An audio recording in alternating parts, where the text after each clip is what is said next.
answers. All right, shoot, Dolan.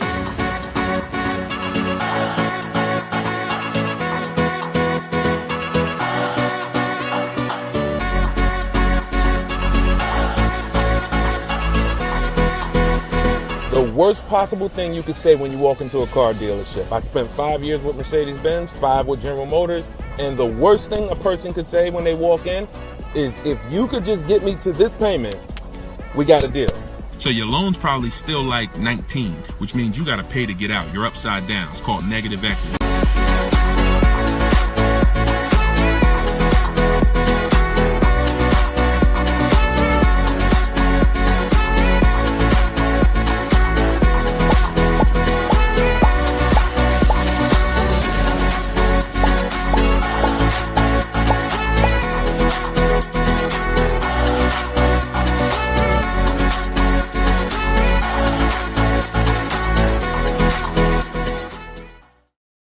What's going on, everybody? We are officially kicking off episode 1 of Car Shopping Questions and Answers.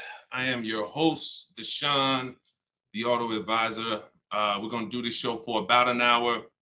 I'm excited to get really down into the nitty-gritty of showing you how you can buy cars, lease cars, and get below market prices. And if you don't know me, I spent 14 years in the car business, 5 with Mercedes-Benz, 5 with General Motors. And now what we do is we devote our time and our energy into teaching you how to car shop with strategy, how to understand the things that you haven't been taught to understand. So we do rapid fire Q&A.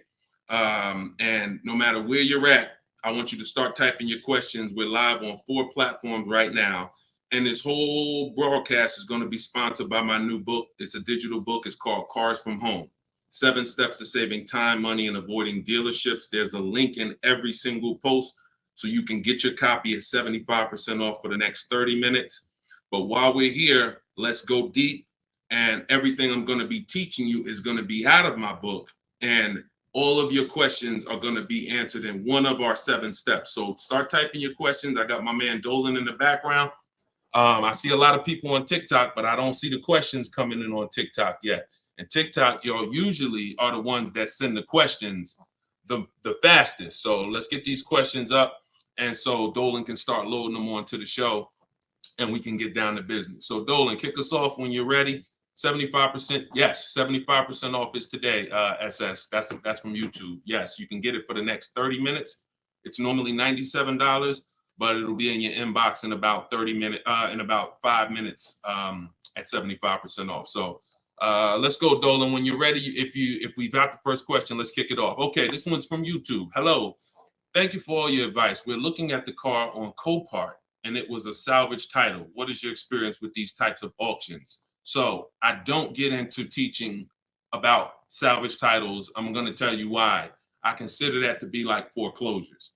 I'm not telling you that there's anything wrong with these cars. What I am saying is they're like foreclosures in real estate, which means you should be learning from someone who actually lives that life every day, because there are many risks.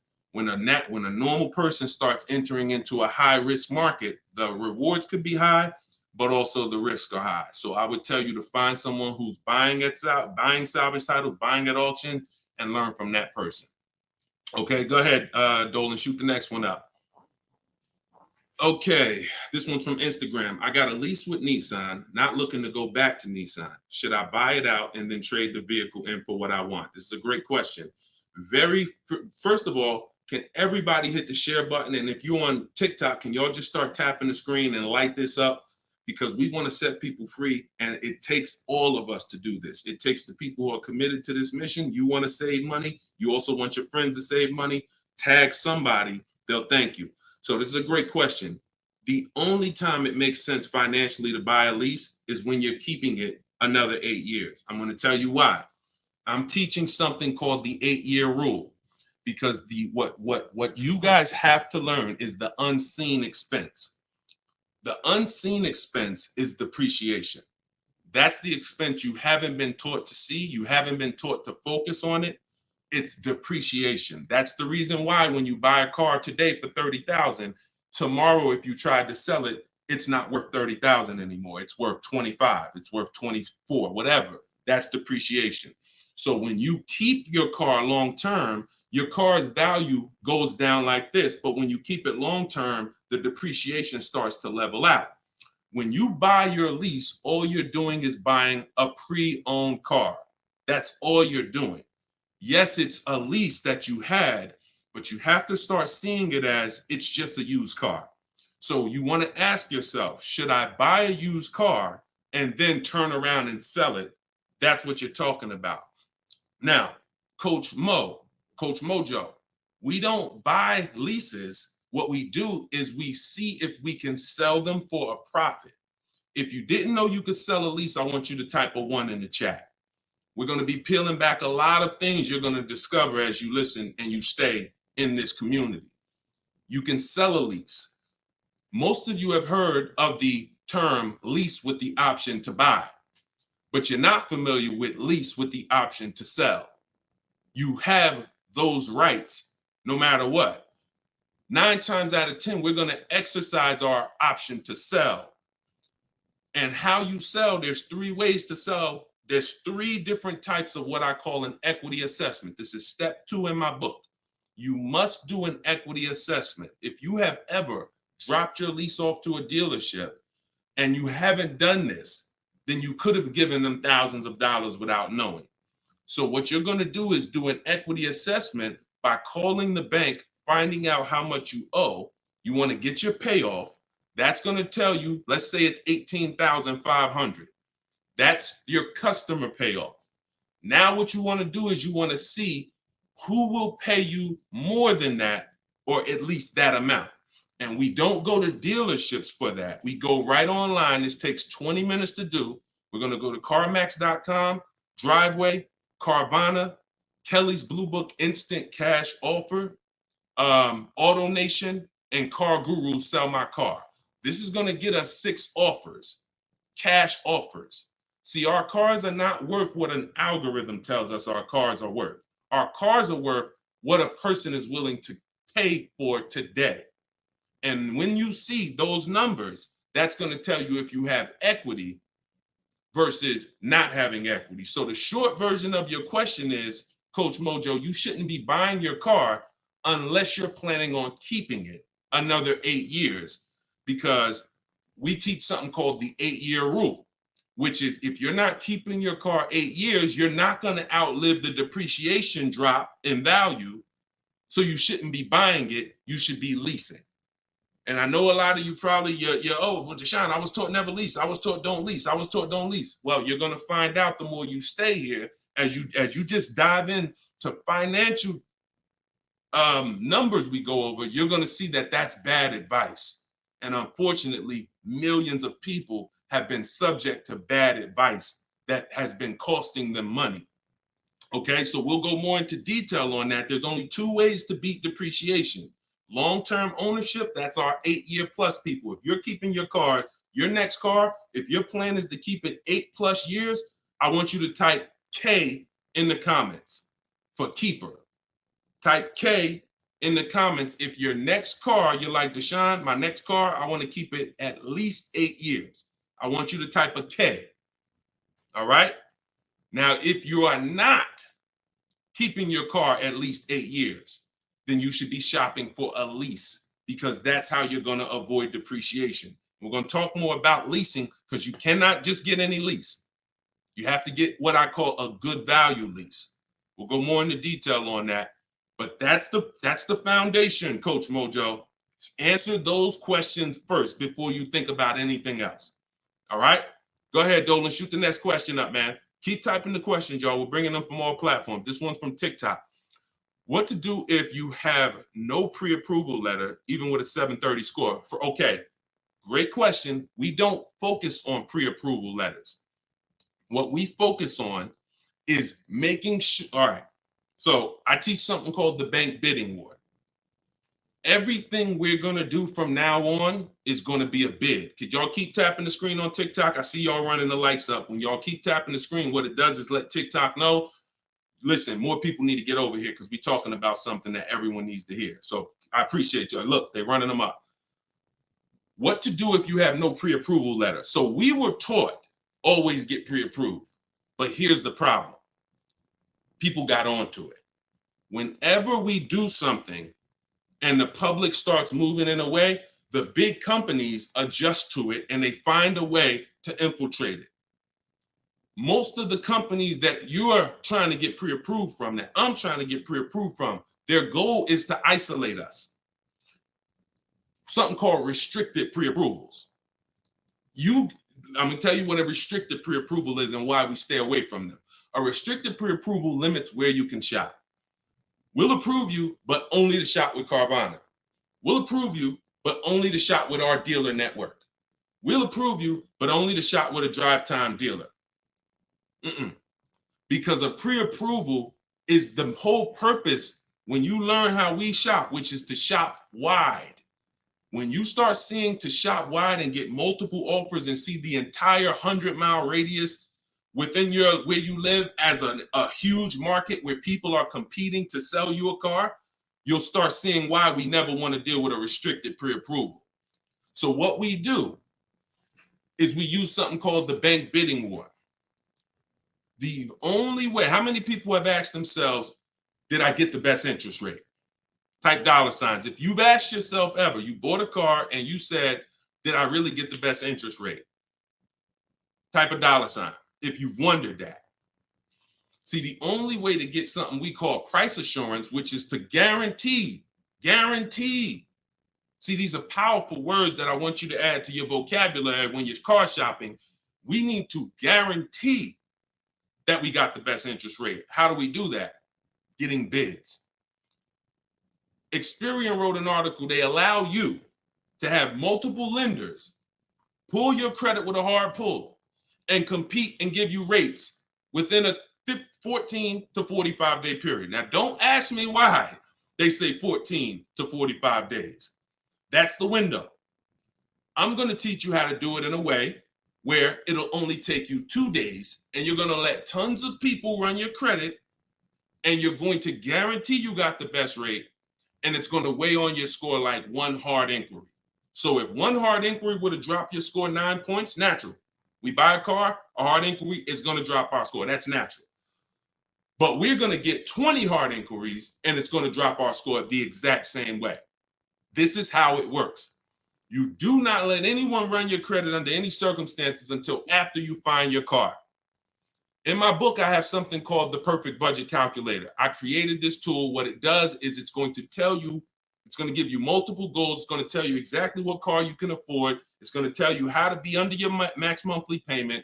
And you put everything you want to put in, what your max monthly payment is, we use the standard interest rate. So whatever the interest rate is at this time, we use that. Budget. The only purpose for a pre-approval is to budget. Think about some of you who are homeowners. The only purpose in getting pre-approved was to budget so that you can go buy your house, right? You with me? That's the only purpose. If we don't get pre-approved, we don't know how much we could afford. So when we do, what we do is we take the average interest rate, and that's what we're going to use to estimate our payments. This is in my book. See, I created technology. So some of you are saying, Deshone, is this just a book? No, it's not just a book. I have links in there. I have links to videos in there. I have platforms that I've created and calculators and tools that I created that I wish I could refer to you. No, but they're only in my book. So you can get the book. I'm going to teach you how to do things the manual way. Some things you can say, Deshone, I could do that manually. But if I'm telling you about a tool I created to use so that it can budget for you, then the only way to get it is to actually get my book. You can get it for 75% off in my TikTok bio. You can get it in my Instagram bio. You can go to deshonesbook.com, or you can scan the QR code and get your copy for 75% off for 30 minutes. But when you budget, you know exactly how much you can spend on a car, and you go find your car under that budget. The Perfect Budget Calculator is going to give you multiple goals. See, here's the problem. When you go out shopping for a car, you notice how you have a budget in mind and you typically tend to go over it. You say, I don't want to spend any more than $500, or I don't want to spend any more than $30,000. But you usually end up going over it because you don't factor in tax. You don't factor in how long the loan, you don't factor these things in. Okay, well, how much? They said I'm pre-approved for $30,000, but what does that equate to in a monthly payment? It's broken. It's a broken system. When we go out, we find the car we're looking for. That's when we are going to now let people run our credit. Never before that. We go out, you find your best deal on a car. That's when you come home and you let multiple people run your credit and fight it out to give you an interest, to give you a loan. See, because if you open up, if you let people run your credit before this, now they're going to give you a time limit. So even this is all answering this young lady's question about pre-approvals. The reason why they're garbage is because if it's a hard pull, they're garbage, because now they started that window that I told you about. You got 14 to 45 days and it starts to count down. Now you're trying to rush and find a car. Some of us, it might take us 3 months to find the best deal on our car. If you got a pre-approval and the time is expiring, you're shopping with your back against the wall. Second reason it's garbage is because once they give you a pre-approval, you are now tied to them and you don't have the opportunity to bid, and it's just garbage. So do what I'm telling you to do. When you find your car, that's when you're going to come home and you are going to now let people run your credit, and then you are going to let the dealer see if they can beat it. See, this is a must. I know you may have been taught, oh, I don't let that dealer run my credit. No, make them compete. The bad part is when a dealer is trying to give you an interest rate when you have no offer. That's bad. But when you have an offer, that's when he's trying to beat it. And that's a very different thing. You tell him, hey, I got 7.2 from whatever bank. That's the best offer I got. Okay. Now that dealer goes to work with their 7 to 12 bank. Hey, listen, can we beat this? And when he calls you, he's going to tell you one or two things. Hey, good news. I was able to beat that interest rate. In which case, you what? Guarantee you got the lowest interest rate. Or he's going to say, listen, I tried my best. I talked to every bank I got. Nobody could beat that rate. In which case, what? You still what? Guarantee you got the best interest rate. So the only way we're going to be able to do that is with bids. We're going to stop negotiating. We're going to start making people bid. That's what we're all about here. Go ahead, Dolan. Shoot the next one up. I'm going to try to get through these. I'm going to try to give, see, I can't do short answers to some questions. Okay, hold on. Yeah, hold on. Link to 75% off is not working. Are y'all able to click it on TikTok? Let me know on TikTok if y'all are able to access the 75% off. Okay, this one's from YouTube. My credit score is between 500 and 600. Can I still get a nice car? Great question. You should be focused on getting a great car, and you should be, all right. My credit score is between 500 and 600. Can I still get a nice car? Under no circumstances do you ever want to compromise on the car. Follow me. You are going to focus on getting a great car, knowing I'm probably going to pay more in interest. Paying more in interest is not bad considering your situation. Here's why. That can be fixed. Refinance, that can be fixed. But if you get a bad car, that cannot be fixed. So we have resources. I use a company. I refer people to LendBuzz. LendBuzz will work with people who have challenged credit. But here's what you got to know. You can't let them dictate how you're going to shop. You must have your own shopping strategy. Now, there's two situations where if you have bad credit, how many years are you keeping the car? That's the question. If it's 8+ years, then no problem. I'm going to get the best car I can find. I'm going to pay a little bit more in interest, but as soon as my credit's good, I'm going to refinance that loan. Problem solved. Second person is Deshone. I'm not keeping my car 8 years, but I need a car now. Perfect. You should be trying to set yourself up for a lease in 2 years, in which case you want to get the least expensive car that you can get a loan on. $10,000, $12,000. You're going to use that perfect budget calculator, or you just want to say $10,000 to $12,000. You're going to try to find a car in that range. I'm going to tell you why. In 2 years, when you go to trade out of that car, if you go and buy yourself a $20,000, $30,000, $40,000 car, you're going to have a bunch of negative equity. And what that's going to do is that's going to stop you from getting a lease. This is what people do. Oh, Deshone, I couldn't qualify for a lease, so I'm going to go out. I want to get that Dodge Charger with the big engine in it because I can't sacrifice for 2 years. I can't be out here looking like I don't have a nice car. Problem. I can't help you. But if you're willing to say, because I'm going to tell you why. I'm going to tell you why. When you get that Dodge Charger, you usually forced your way into it, bought an older one, paying a high payment, high interest. So in 2 years, when you think you're going to trade out of it and go lease, you're going to have a hard time because the negative equity is going to be so severe. And when you have that $600, $700, $800, $900 car payment, chances are you might miss one of them. This is a disaster because we can't sacrifice. So what I'm telling you to do is say, all right, if Deshaun's telling me that the best move financially is for me to be leasing because I'm not keeping my cars 8 years, I need to be getting great leases, but I can't qualify, then my mission is to qualify. That's my mission. So when I look at what that take, what did that take? That means I'm going to get a car now, and that's going to be my sacrifice car. That's going to be my car that I drive for 2 years, build my credit. It's not going to be my perfect car. My perfect car is going to be when I drive a brand new lease off the lot 2 years from now. This is my setup car. So I'm going to make sure I get a low price car where I won't miss a payment. I'm going to build that payment history. I'm going to have minimal negative equity. And then in 2 years, I'm going to make a power move. That's the short term and the long term. That's why it's important to know, is this a long-term car or is this a short-term car? Very important to know. If it's long-term, I told you what to do. You buy a car, refinance later. Short-term, you should be setting yourself up for a lease in 2 years. Buy yourself an inexpensive car, low loan, small loan, and get ready to trade that in 2 years. But you must get a great car in either situation. You can't sacrifice the quality of the car or the whole plan goes to hell. Your car breaks down midway, plan is scrap the plan. So we never compromise. So check this out. I see as soon as you purchase the book, I give you a support email because I do not DM me about products. Everyone gets a support email because we want to handle those issues immediately. DMs I barely see.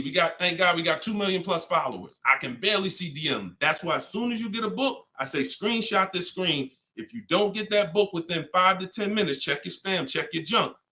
Then you go and you contact support and we'll make sure we email you that copy manually. Okay, because that's what we do. Don't DM, use that support email so we can make sure we take care of you. All right, shoot the next one up, Dolan. Great questions so far. What would dealers try to sell you a car that has issues? Don't sign up for these answers. That's why does the sun rise in the east and set in the west? Some questions are not worth trying to answer. Just plan accordingly and move accordingly, knowing these things are. If the people who are supposed to be taking care of you with cars are not educating you, are not moving with integrity, then you better be educated. Remember that. If the people who are supposed to be taking care of your money, when you come to buy a car, lease a car, that's a $10,000 to $100,000 transaction, some of you. If those people are not moving with integrity, and you cannot guarantee that, a smile doesn't guarantee that, talking nice doesn't guarantee that, you better be educated. And the people who are going to move like the way we're going to move, the way you're going to move if you're listening to this, the way you're going to move if you have my strategies in my book, the way you're going to move when you learn how to car shop online and make people bid, you're going to be educated where no one can take advantage of you. You're empowered. You're the one in control. You're the prize. You're the one people are competing with to earn their business. And that's what I want for you. All right, go ahead, Dolan, shoot the next one up. Just keep typing your questions, y'all. We're bringing them in from all platforms. Hello, I put a down payment on a car 45 days ago. They gave me the keys, and now 45 days, the dealership says the bank doesn't want to do the deal. The bank says they never said that. Do I take the car back? Reach out to the bank. If the bank has an account for you, then that account is in stone. If they have your name and they have your name on an account number tied to that car, then it doesn't matter. They could be trying to bring you back and trade that car and do another transaction, which is legit if you fall for it. You get what I'm saying? If you bring that car back and switch it, then let them trade you out of that car, sell you a different car, That's another transaction. But if you have an account number with that bank, then that means that bank is that deal is signed and sealed. That's what you got to make sure, Empress. Go ahead, shoot the next one up, Dolan. This one's from Facebook. I'm about to begin the process of buying a car from a dealership. They're offering me a lowered payment if I go with one of their lenders. Are there any ways to save on this deal? So, have you gotten bids? See, did they look? You were programmed to be loyal to dealers. I'm from the industry. I was in the industry for 14 years. I'm teaching people all around the country. We have over 8, close to 8,000 customers that have used our stuff and used our products since 2021. We have data from all around the country. There is absolutely no way that you're going to get your best deal ever focusing on one dealer. That would be like you going into a supermarket and say, hey, no matter what the price of this item is, I'm only buying it from this brand. Or you saying, oh, I'm gonna buy a TV. No matter what I'm just gonna walk into Walmart and whatever the best price on the TV is that I see, I'm just gonna take that. I'm not gonna look online, I'm not gonna look on Amazon, I'm not gonna look on Best Buy. I'm just gonna walk into one store committed to try to get a deal with that store. That's the same thing you're doing. Could y'all keep running the likes up on TikTok, keep tapping the screen? If you're getting value out of this, I appreciate it. We don't do that anymore. That is a recipe. And look, I'm going to tell you something, and I hope you don't take offense to it. Our grandparents shopped like that. In what way in 2024, 2025, almost, 20 years, 30 years after the internet's being invented, you're still shopping like our grandparents shopped? Does that make sense? It makes sense when you're like, yeah, Deshone, that's what I'm doing. But it doesn't make sense in the grand scheme of why am I doing this? It's because that's what you were taught to do. That's why I represent unlearn, relearn. You can't win with what I teach unless you're willing to scrap all that bad knowledge. We don't buy from one dealer. 3 transactions that people have been, I'm gonna break this down real quick in literally a second so y'all understand. There's 3 transactions that you've been taught to give to car dealers. 3. Buying your car from them is one transaction. Who you get your loan from is another transaction. Who you sell your old car to is a 3rd transaction. And many of you have been taught to give the dealer all 3. Meanwhile, there are people who only want to give you a loan. They don't sell cars. They want to compete for your loan. There's other people who want to buy your old car. They don't sell cars. They want to buy your old car. Y'all get what I'm saying? Type a Y for yes, if you're understanding that you have to start breaking these transactions into their own transactions. You can't maximize and guarantee you're getting your best deal mixing 3 transactions or 2 transactions into one. You can't do it.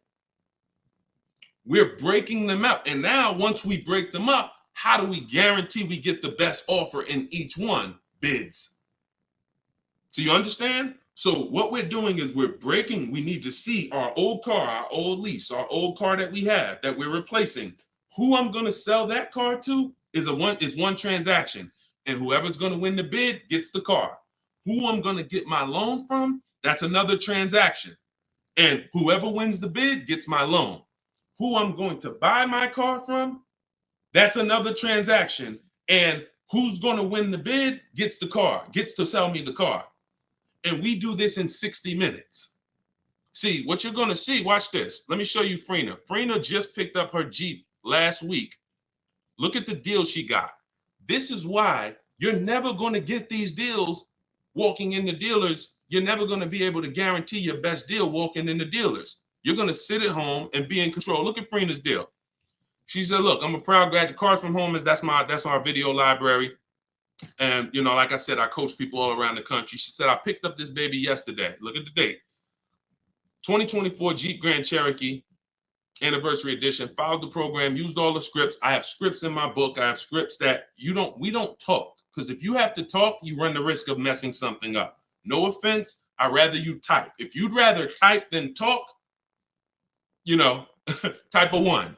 So contact the dealers, seal the deal, $579 a month. Look at the MSRP on this car. She got a hybrid one, $65,000 vehicle, almost 66. Her best deal, who won the bid, was a 0.88% lease. That is unheard of in the world. See, I teach something called the 1.5% rule for knowing when you're paying too much for a lease. The 1% rule has been around since way before I even got in the car business. If you could lease a car for 1% of the MSRP, no money down, no money out of pocket, you stole a car. This is 0.88%. I owe it all to Deshone. Without this program, I wouldn't have had the tools to shop from home. Shopping from home the right way is how you're going to win. Some of you may have tried, Deshone. I tried. It seems hard. Yeah, because once the internet was invented, internet salespeople got invented. And internet salespeople are trained to make it hard. They got to make money. And what they're going to do is they're going to make it hard for you to get a deal done, because half the time you don't even know the information you need to give them to get a quote. Hey, I got to give you where I work at. See if I qualify for any rebates. I got to tell you what cars are in my household. See if I qualify for any rebates. I got to tell you, what affiliations I have. I got to tell you what my date is. I have something called a no later than date. What's my deadline? Hey, I could buy a car, Deshone. I don't need a car for about 3 months. Should I start shopping now? Yes, you should. Because if you get in the market now and you can buy a car today, but you don't need it for 3 months, that's called leverage. See, most people walking in the dealers, they're like, hey, I need a car this week. I need a car today. That means the car that's coming 6 weeks from now, they can't benefit from that. You can.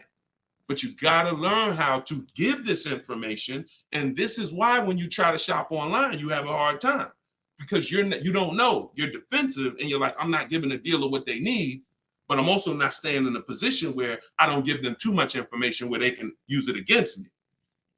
So that's what we'll learn. Everything I'm teaching you is, if I can boil it down to a couple simple things, mastering the science of shopping from home.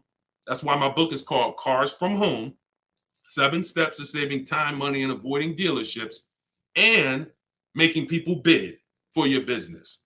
We can sum that. Once you master those 2 things, you're going to save more money in 60 minutes than you ever saved going in the dealers 2, 3, 4 times, spending hours in there. And you're going to have price assurance, which is guaranteeing that you couldn't have saved any more money. That's what Freenah has. That's what I want you to have. Go ahead, Dolan. Shoot the next one up, brother. Keep typing your questions, y'all. We're bringing them in from all platforms. Let me bring Freenah's pick down. All right, perfect. Shoot the next one up.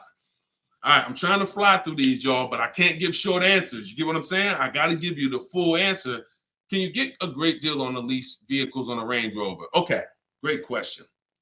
You can't control the lease program. The lease program is what's going to dictate when the dealer wins the bid. Let's say a dealer, I always teach, when you start getting bids on a lease or on, you should see about at least a $3,000 to $5,000 difference from your best offer to your worst offer.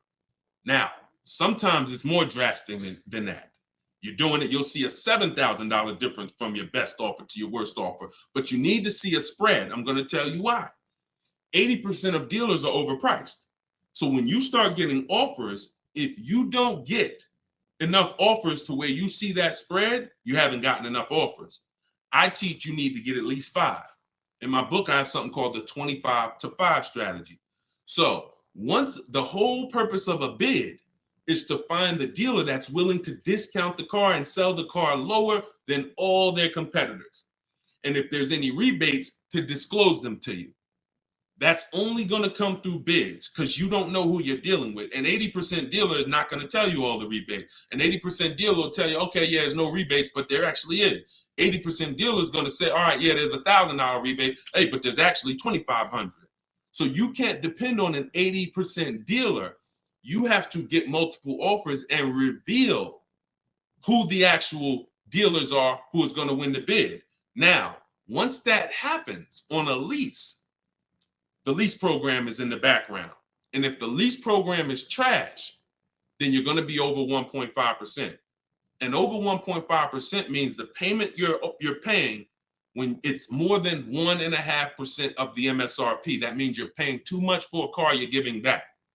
See, I was concerned to start making lease videos because I knew when people started finding out how good leasing was, they were going to just go into dealers and say, hey, work me up a lease.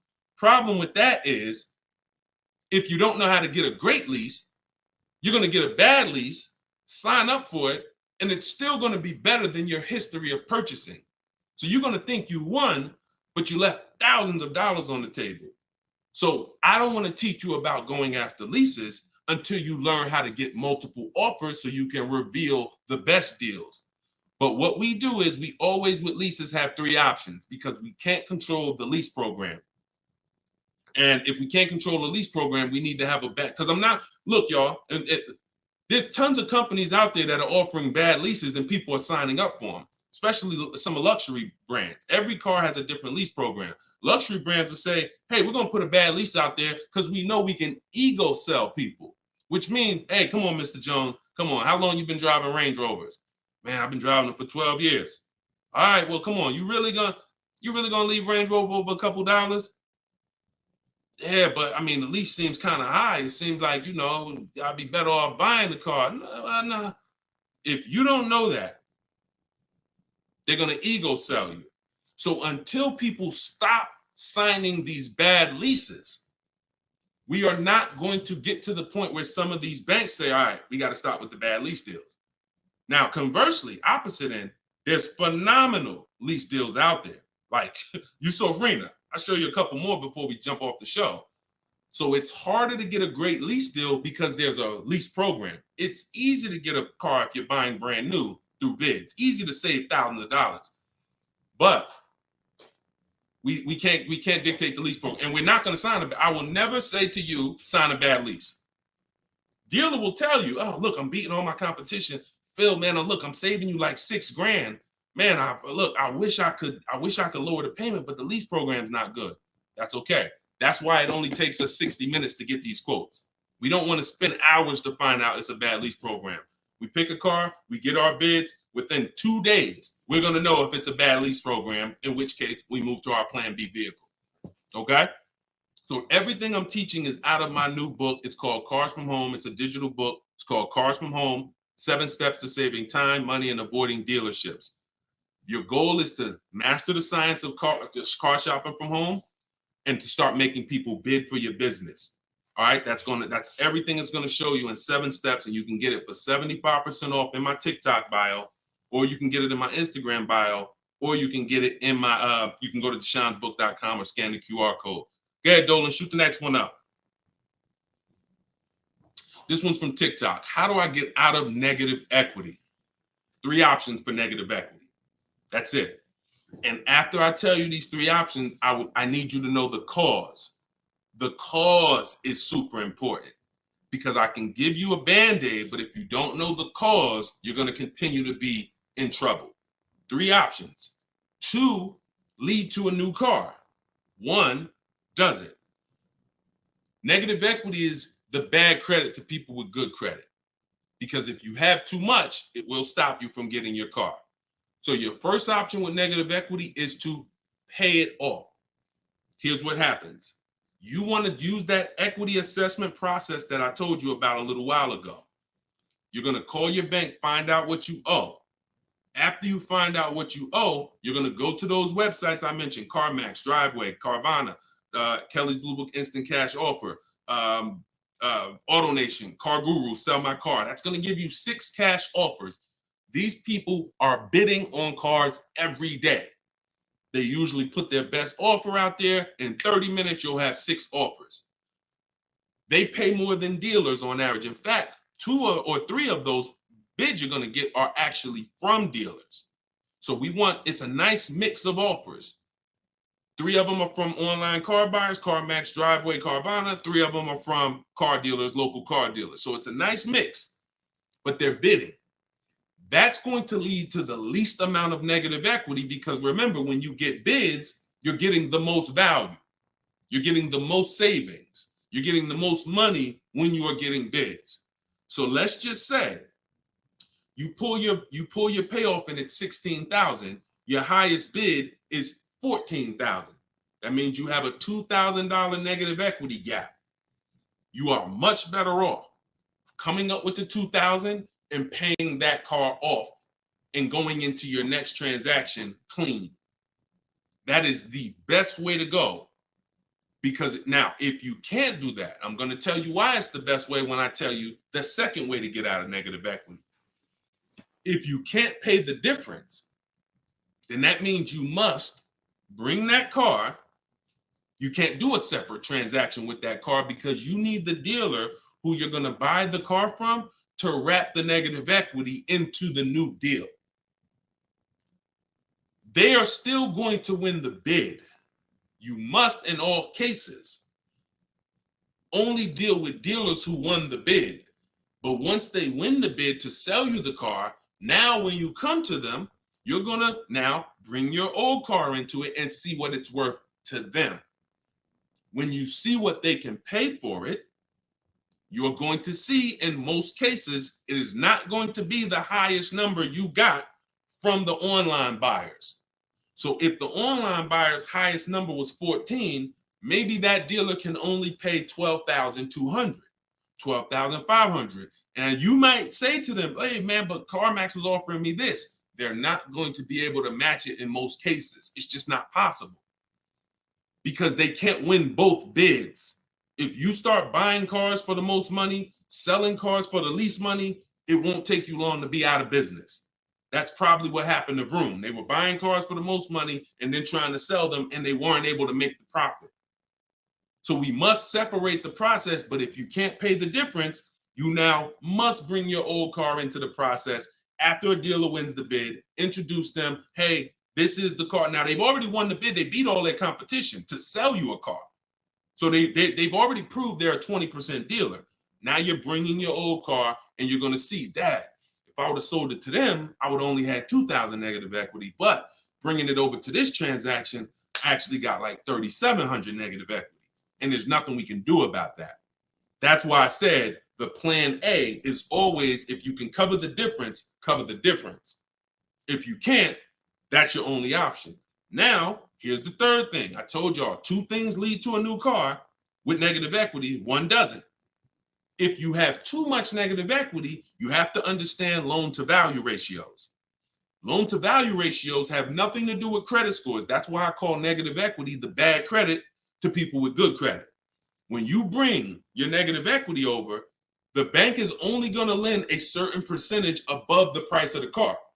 So if the price of the car is 30,000 and you have good credit, the bank might only lend 36. They might only lend 20% more, 25% more than the price of the car.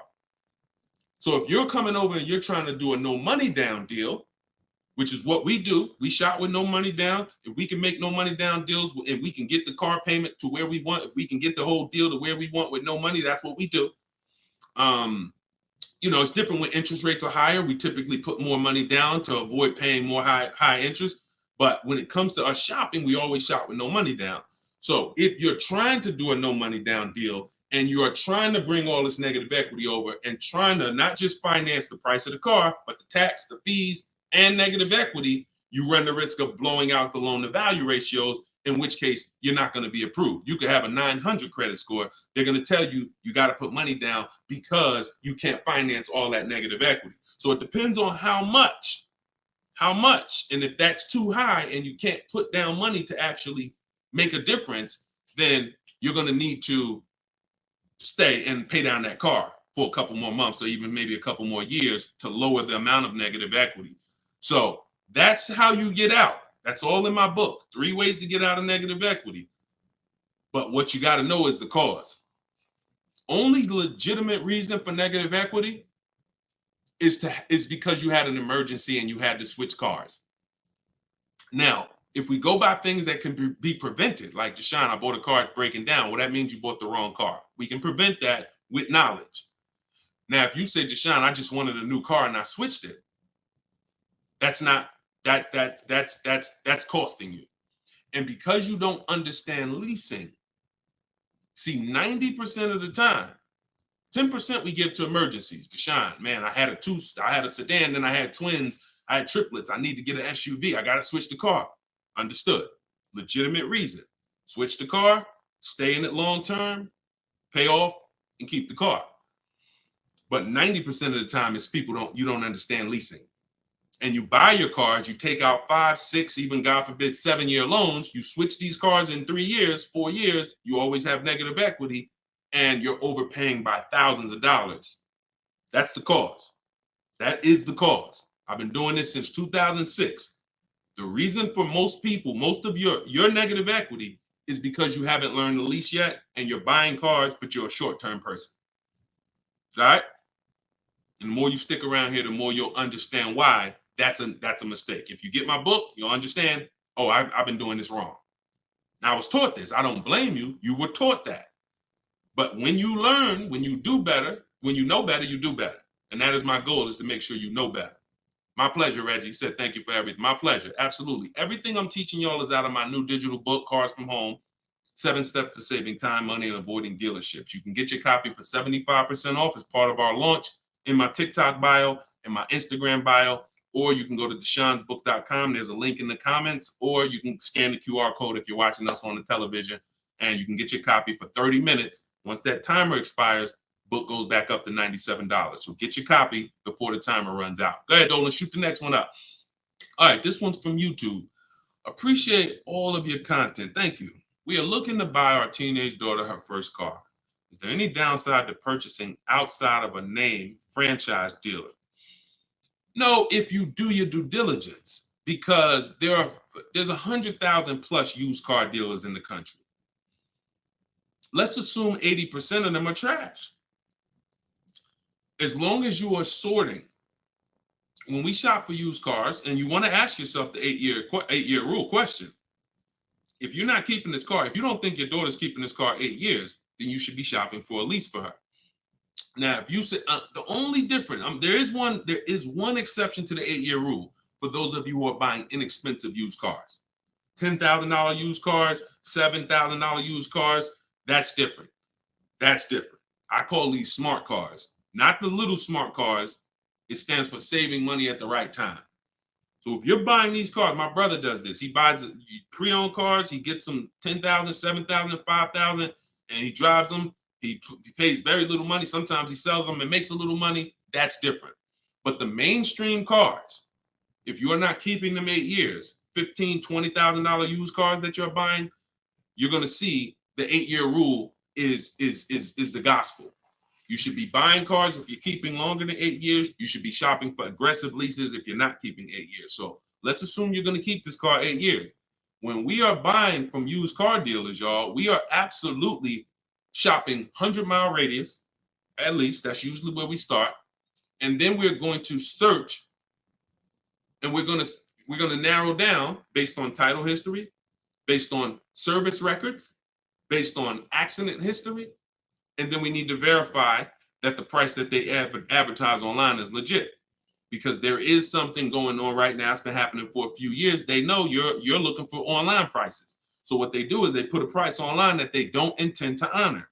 So the first thing, so we narrow it down based on those things. And when we get to this final step where we got our top 3, top 5 choices, we need to see who's going to do bogus fees, who's going to try to hit us with bogus fees, in which case we eliminate them. And then we narrow it down to the best one. And we need to pull the original. Listen, who's going to be buying a used car? I want you to type a U. If your next car you're keeping for more than 8 years is going to be a used car, type a U in the comment. In the comment section. Or if you've purchased a used car in the past, type a U in the comment. Type a U in the comment. Okay, Snowman, I see you. Felicia, I see you. Miss Bambi, I see you. Reginald, I see you. Okay, so we got a lot of people. Okay, all right, we got a lot of people who are going to be buying a used car or have bought a used car in the past. What I just told y'all is how we're going to talk about how we're going to get a quality used car. Plus, I do something, step 4 in my process is we have to do a longevity check. Some of these cars have data that shows they don't last more than 80,000 miles before the transmission goes out. If you don't know that, then there's nothing you can do but be surprised when the transmission goes out at 78,000 miles. So we always want to do a longevity check on Google. We search these things. But the other way, what I just told y'all is how we make sure we're getting a quality car. Accident, title history, service records, accident history. But when it comes to now the value, Deshone, how do I make sure I'm actually getting a great price? How do I make sure that the car I'm buying is the best price in the market? We need to know the original price of the car. We need to know what the car was brand new. Because what you've been taught is to focus on what the website tells you. Is this a good deal? Great deal, below market. Because websites, their job is to be accountable to the people paying them. And if they were telling you that this car that you're looking at for $30,000 was originally $38,000, and it's actually only being discounted $8,000 from when it was brand new. If they were telling you that, then no one would be buying those cars, in which case no one would be paying them to list their cars on those websites. So they're not accountable to you or me. They're accountable to who pays them. So we find out through the window sticker what the original price was. Carfax has agreements with some brands where they will actually give you the original window sticker, but we must get the original window sticker. And when we get the original window sticker, that's going to tell us the discount with something I call the true value percentage. We created this. The true value percentage is the discount from the price when it was new. And that's all that matters when you end up choosing a car. Give you an example as we wrap this question up. If you're looking at three Honda Pilots. You've narrowed it down to 3 Honda Pilots. They're all within $1,000, $1,500 of each other. One's $30,000, one's $30,500, one's $31,000. Similar mileage, similar title history, similar everything. We get stuck right there. We don't get stuck when we get the original window sticker and we see that one of those Honda Pilots brand new was $45,000. One of them brand new was $49,000. One of them brand new was $53,000. You see how immediately access to that information separated the value? They all look similar. Type $signs if you got that revelation. If you understand that just that bit of information, I'm looking at 3 cars, they all look similar. Dag, they all look good, similar mileage, similar price on these websites. Which one do I pick? Man, I'm stuck. Knowing the original price, one's 46, one's 49, one's 53. The one that's 53 immediately becomes way more valuable than the other 2. That's what we're talking about. See, it's my job and my mission is to show you how to car shop online, show you how to master the science of car shopping online, show you how to make people bid for your business, and to show you where the hidden money is that you have not been trained to see. Everything I'm teaching is in my book. I don't hold back on these lives. You guys could tell. But if you're like Deshone, I want all this information in one place. I want to be able to use this as my car shopping Bible for the rest of my life. Digital book, Cars from Home, 7 Steps to Saving Time, Money, and Avoiding Dealership is in avoiding dealerships in my TikTok bio, in my Instagram bio, and it's 75% off as part of our launch.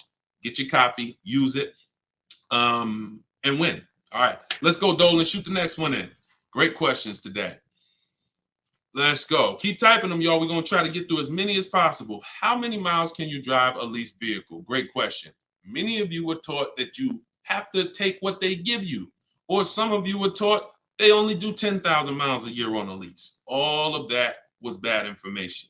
You pick the mileage on your lease, and there are leases that go up to 30,000 miles. Now, some of you might say, well, who drives 30,000 miles a year? Who drives 25,000 miles a year? If you drive 25 or 30,000 miles a year, type HM in the comments for high mileage.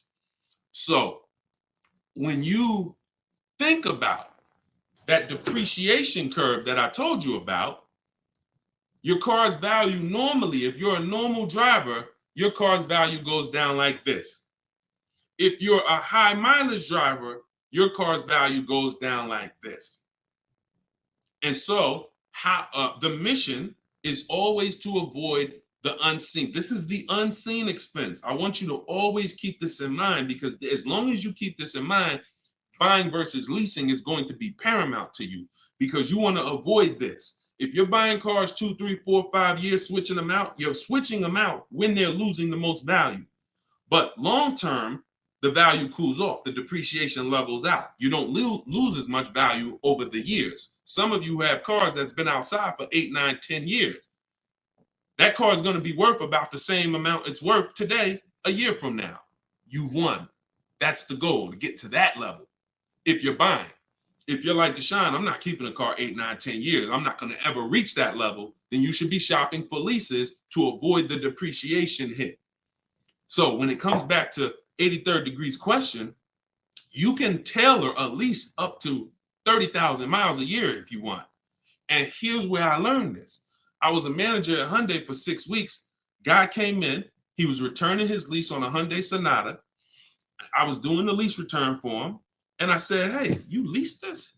He said, yeah, I always lease. I'm in sales. I'm on the road every day. I used to buy my cars. And, you know, I would have a bunch of negative equity all the time. I was just losing thousands of dollars every time I went to replace the car. It wasn't worth what I owed on it. And I just kept rolling over. I stopped doing that when I found out about leasing. Now, same time he's telling me this, I know that I've also sat with people who came in with high mileage with 10, 15 grand of negative equity. So what he's telling me, I've experienced.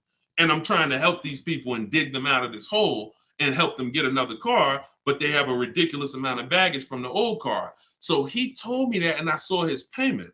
And I said, man, this payment is only like $175 a month more than a really good deal on a regular lease. And so from then I understood. I'm going to teach people that you need to understand, if you get a great lease deal and then you bump the mileage up from 12,000 to 22,000 or whatever you need, you're going to pay thousands less than if you bought the car and just took that depreciation hit. You bring that car back with 75,000 miles in 3 years, the car is worthless, but you still owe $17,000 on it. That's the difference. So leasing mileage, you pick it, and you can customize it up to any amount. But we always shop for 12,000 miles a year. Always. We don't shop for high mileage leases. When we get our quotes, if you're using what's in my book, the 25-to-5 strategy, we get our quotes with 12,000 miles a year. And once somebody wins the bid, then we convert the bid. We tell the winning dealer, hey, could you show me what the payment's going to be with 18,000 miles a year? And then we customize the lease. If we're going to do any down payment, we always customize after we've identified the winning dealer. Great question. Great question. Go ahead, Dolan, shoot the next one out. Great questions today. All right, keep typing them, y'all. What advice would you give a first-time buyer who doesn't want a car note? Then go save up your cash and go get the best car you could afford. But why is it we always, Whitney, just send an email to support. If you're having trouble getting your book, just send an email to support. We'll send you a copy manually. Oftentimes it's a little one letter's different in the email. So that's why as soon as you purchase, I always give you that support email so that we can make sure you get your book. Okay? But what advice would you give to a first-time buyer who doesn't want a car note? Save up your money, get the best car you can afford. But here's what I want to ask you. Why is it that the only time we want to avoid a monthly payment is with a car?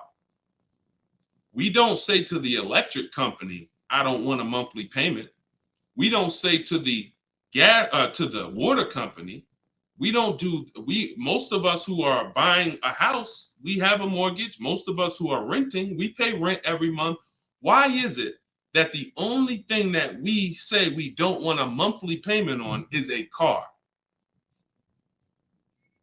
Why? Now, I'm not telling you paying cash for cars is bad, but I'm telling you that if you're dealing with a mindset that is, I'm going to pay cash and save up and get a car that is less than a quality car because I don't want a monthly payment. So I'm going to get a car, save up, scrape together some cash and get a car that is less than I could actually get if I used a little leverage, little loan. See, there's something called over leveraging. I'm going to take a 7-8 year loan to afford a car. That's called over leverage. That means you're trying to get a car that you truly can't afford, but you're going to use the bank's money to actually do it. That's over leverage. That's like going in and saying, hey, I'm going to get a 50-year mortgage because I don't want to buy a $300,000 house, $400,000 house. I want to buy a $600,000 house. So I'm going to get a 50-year mortgage so that I could afford the monthly payment. When you do this, when you do this, there's, again, cash buyers. Nothing wrong with that. But I'm concerned with the mindset, the reasons why. Because the reasons why it makes sense to pay cash is to avoid the interest if interest rates are high. 7, 8, 9%, you want to pay cash? Great. But there are people who come into the dealer. I was blessed to work in some very affluent towns, white collar and blue collar towns. So I had people making 30, 40,000 a year. I had people making 30, 40,000 a month. And what was interesting to me is those who were able to afford paying cash for the car could write a check, because when I would ask them, how are you going to pay for the car? They would ask me, well, what are the rates? If I had a 0% interest rate or 1% or 2%, if their money was making money for them, they wouldn't put it into the car because they see the car as a depreciating asset. What does that truly mean? When I put 30,000 into the car, what is my 30,000 worth to me in 5 years? Let that sink in. Anybody who's paying cash for a car, if you're bringing money out of stocks where you're getting 8%, 7%, 10%, bringing it out of real estate where you're getting 10%, 12%, 15%. When you put that 30,000 in a car, what's that car worth in 5 years, y'all? What is a $30,000 car worth in 5 years? Average miles, 60,000 miles driven on it, 30,000. What is it worth in 5 years? Throw some numbers out there. Throw some numbers out there. Let's see. See what we come up with. My guess is 30,000. New that car in 5 years is probably worth like 14. Okay, Pink Butterfly said 13. 19 is too generous, I think. 17, 12. See, some people may be confused about this seller's market we had for 3 years because you might have just sold the car in 3 years and made some money over the last 3 years. That market's gone. So you might have really said, Deshone, I bought a car for 30 and I sold it in 3 years. I sold it in 2022 and I got 23 for it. Well, that's never going to happen again unless we have another, worldwide inventory shortage, in which case resale values go up. Normal market, yep, 12, 13, 14, 15 generously. So a person who's looking at their cash and what their cash is doing for them, they look at that.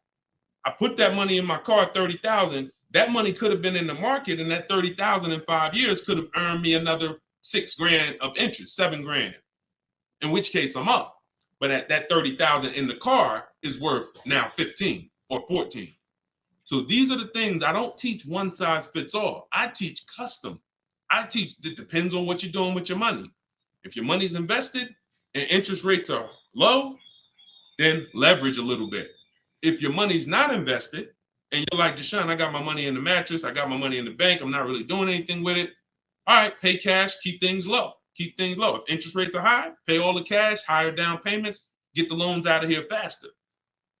That's why, see, one size fits all car buying advice, I hate. That's what has failed you. This one size fits all formula. Everyone should do this. Everyone should pay cash. Everyone should get a used car. That one size fits all, no one should lease. One size fits all formula fails every time because it doesn't take into account real finance. All right, go ahead. Great question. Go ahead, Dolan. See, and I'll answer the question and then go into a little spin-off answer. All right, this one's from Instagram. If I want to keep my car for 8 years, should I finance the car? Absolutely. The goal is to get the best car and the best value.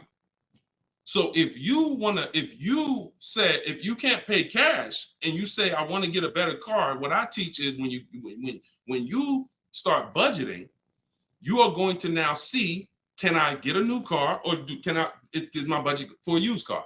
The goal is to get everything you need. And really, if you could get everything you want, even better.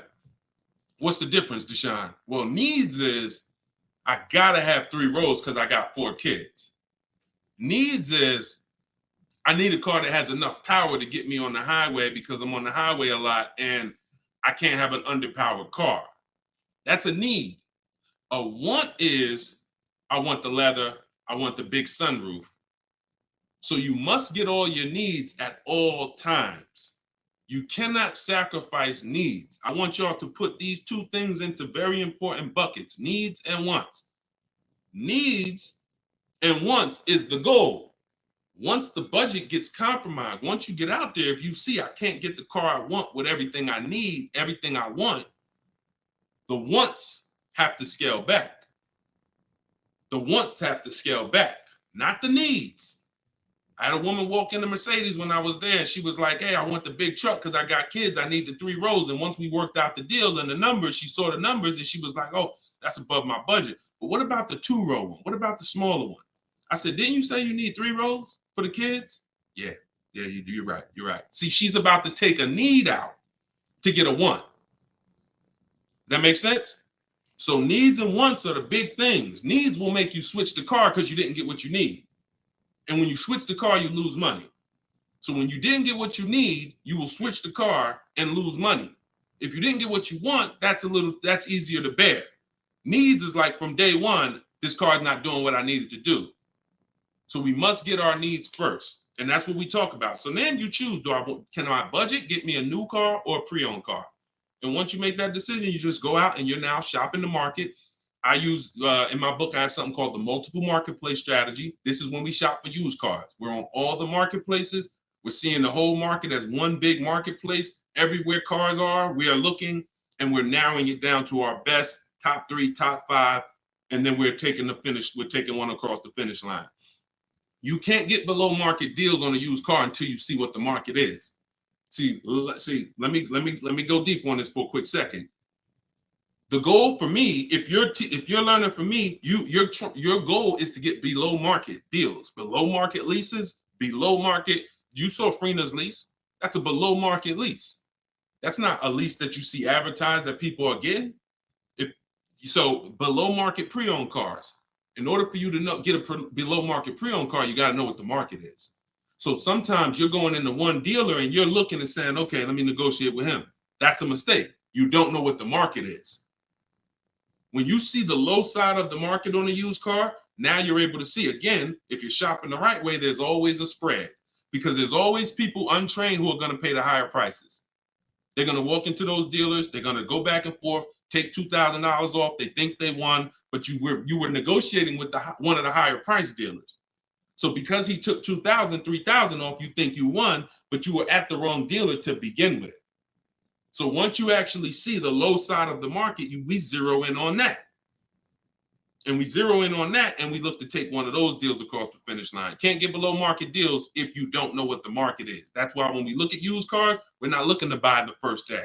We're not looking to buy the second day. Sometimes some of you are like, Deshone, I got a couple months. You might want to watch the low side of the market. You might want to, we always get alerts when we go in. This is all in my book. If you like Deshone, I want to know all of this. I need this in my hand. It's in my book, Cars from Home, 7 Steps to Saving Time, Money, and Avoiding Dealers. 75% off in my link, in my bio, TikTok, in my bio, Instagram, or go to deshonsbook.com or scan the QR code.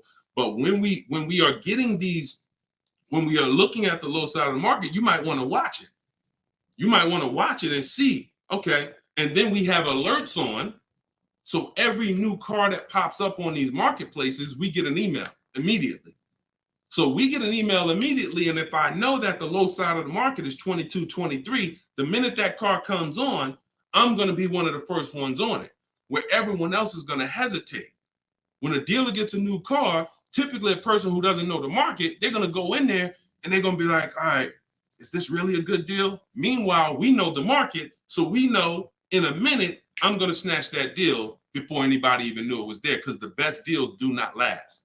And that only comes from knowing the market. All right, go ahead, shoot the next one up, Dolan. Great questions today. This one's from YouTube. What can I do to increase my confidence so I can negotiate more intelligently? Stop negotiating and start making people bid. Who's not a good negotiator? Type me. You're not a good negotiator. Type me in the comments. Not a good negotiator. Type me in the comments. Okay, that's most of you. And I'm a good negotiator, but you can't get guarantees being a negotiator. Pay attention to what I'm saying. I'm a good negotiator. I did it for a living, but I can't guarantee the lowest price negotiated. The lowest price only, the guarantee of the lowest price. I could be a good negotiator. Negotiator is always going to leave wondering, if you go back and forth with somebody, back and forth, back and forth, back and forth, you always leave wondering, could I have gotten a little more? That's not a guarantee. That's not price assurance. Bids, guaranteed, because I'm getting 5 to 7 offers. I'm having, in my case, I teach the 25 to 5 strategy. We're connecting with 25 dealers. We're getting 5 to 7 bids. Whoever wins the bid, win. That means you beat 25 dealers to earn my business. That means I guarantee that I paid the lowest price and I don't have to talk. That's why in my book are scripts, online scripts. That's the one part that I can't teach you. I can't teach you. It's not that I'm holding back. I can't teach you what my scripts are that are copy and paste. When they say, hey, when can you come in? My script says, hey, well, I'm actually going to be handling my whole transaction online. Oh, actually, well, we don't quote online. Okay, that's not what other dealers are saying. Should I remove you from my list? See what I'm saying? When we're copying and pasting and we know what to say to everything they're going to type, now we move things forward. We keep it on our agenda. This is all in my book, in my video library. This is what the people who have learned from me for the last 3 years have been doing. That's why you see people like Frina. That's why you see people like Pierre, got himself. He came in, got a 22 CX5. Very big thanks to Deshone the Auto Advisor, educating and empowering me to control the entire purchasing process. The perfect budget calculator really helped me figure out what I could realistically afford. With the true value percentage, we talked about that earlier in the show. Everyone purchasing a used car, true value percentage is what we use to make sure we win, price-wise. I spotted the best deal, 6 similar listings, saved over 20% off the original MSRP. I also shop for my own financing. See how we break these transactions down? You see how he's breaking the transactions down? That's how we get bids in each category.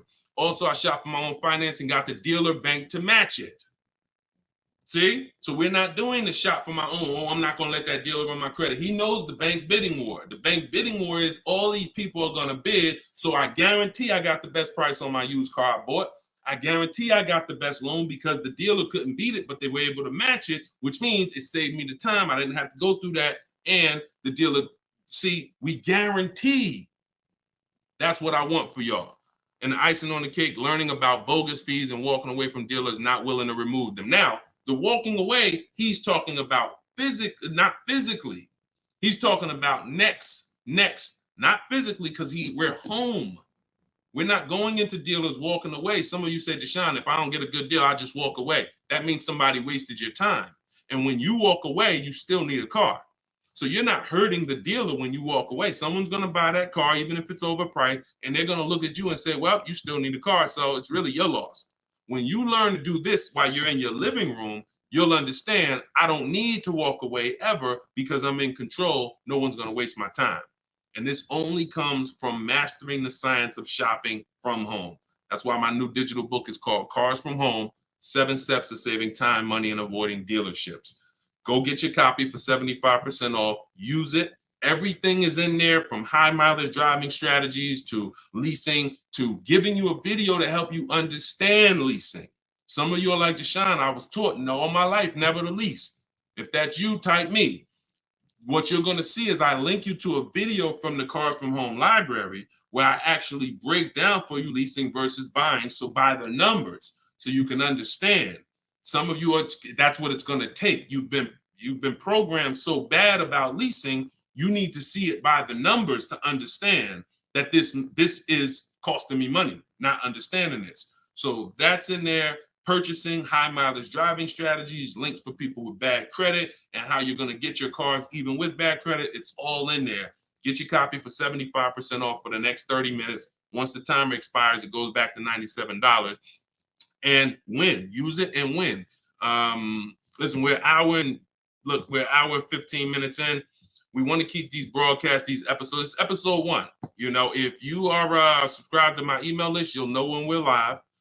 You'll know when we'll be doing these shows, and you can hop on with us. We want to do, you know, because you see all the questions. You know, the only way I could get through all the questions is by giving y'all little short, little one-word answers. That what is that going to really do for you? So yeah, we might only get through 15, 18 questions because I'm giving you the thorough answer. And when you see that a car is the second most expensive purchase behind a house, you'll appreciate the thorough answer. No one's going to buy a house and ask about financial literacy and expect a one-word answer. So we shouldn't do it with cars. When cars, we're going to buy more cars than houses. So get your book, y'all. We will be back. We'll be back for another episode very soon. If you're on my email list, you'll know. And I appreciate everybody for tapping in. This is episode 1. We got a lot more coming, and we're going to keep dropping these jewels. Keep unlearning, keep relearning. For the people that got the book, thank you. And for the people who continue to help share this message, appreciate you. We'll see you on the next one.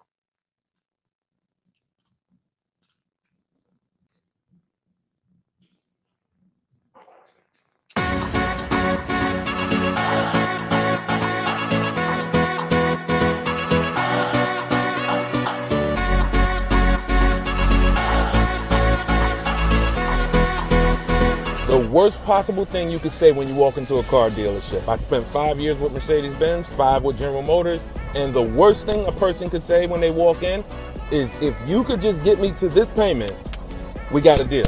So your loan's probably still like 19, which means you got to pay to get out. You're upside down. It's called negative equity.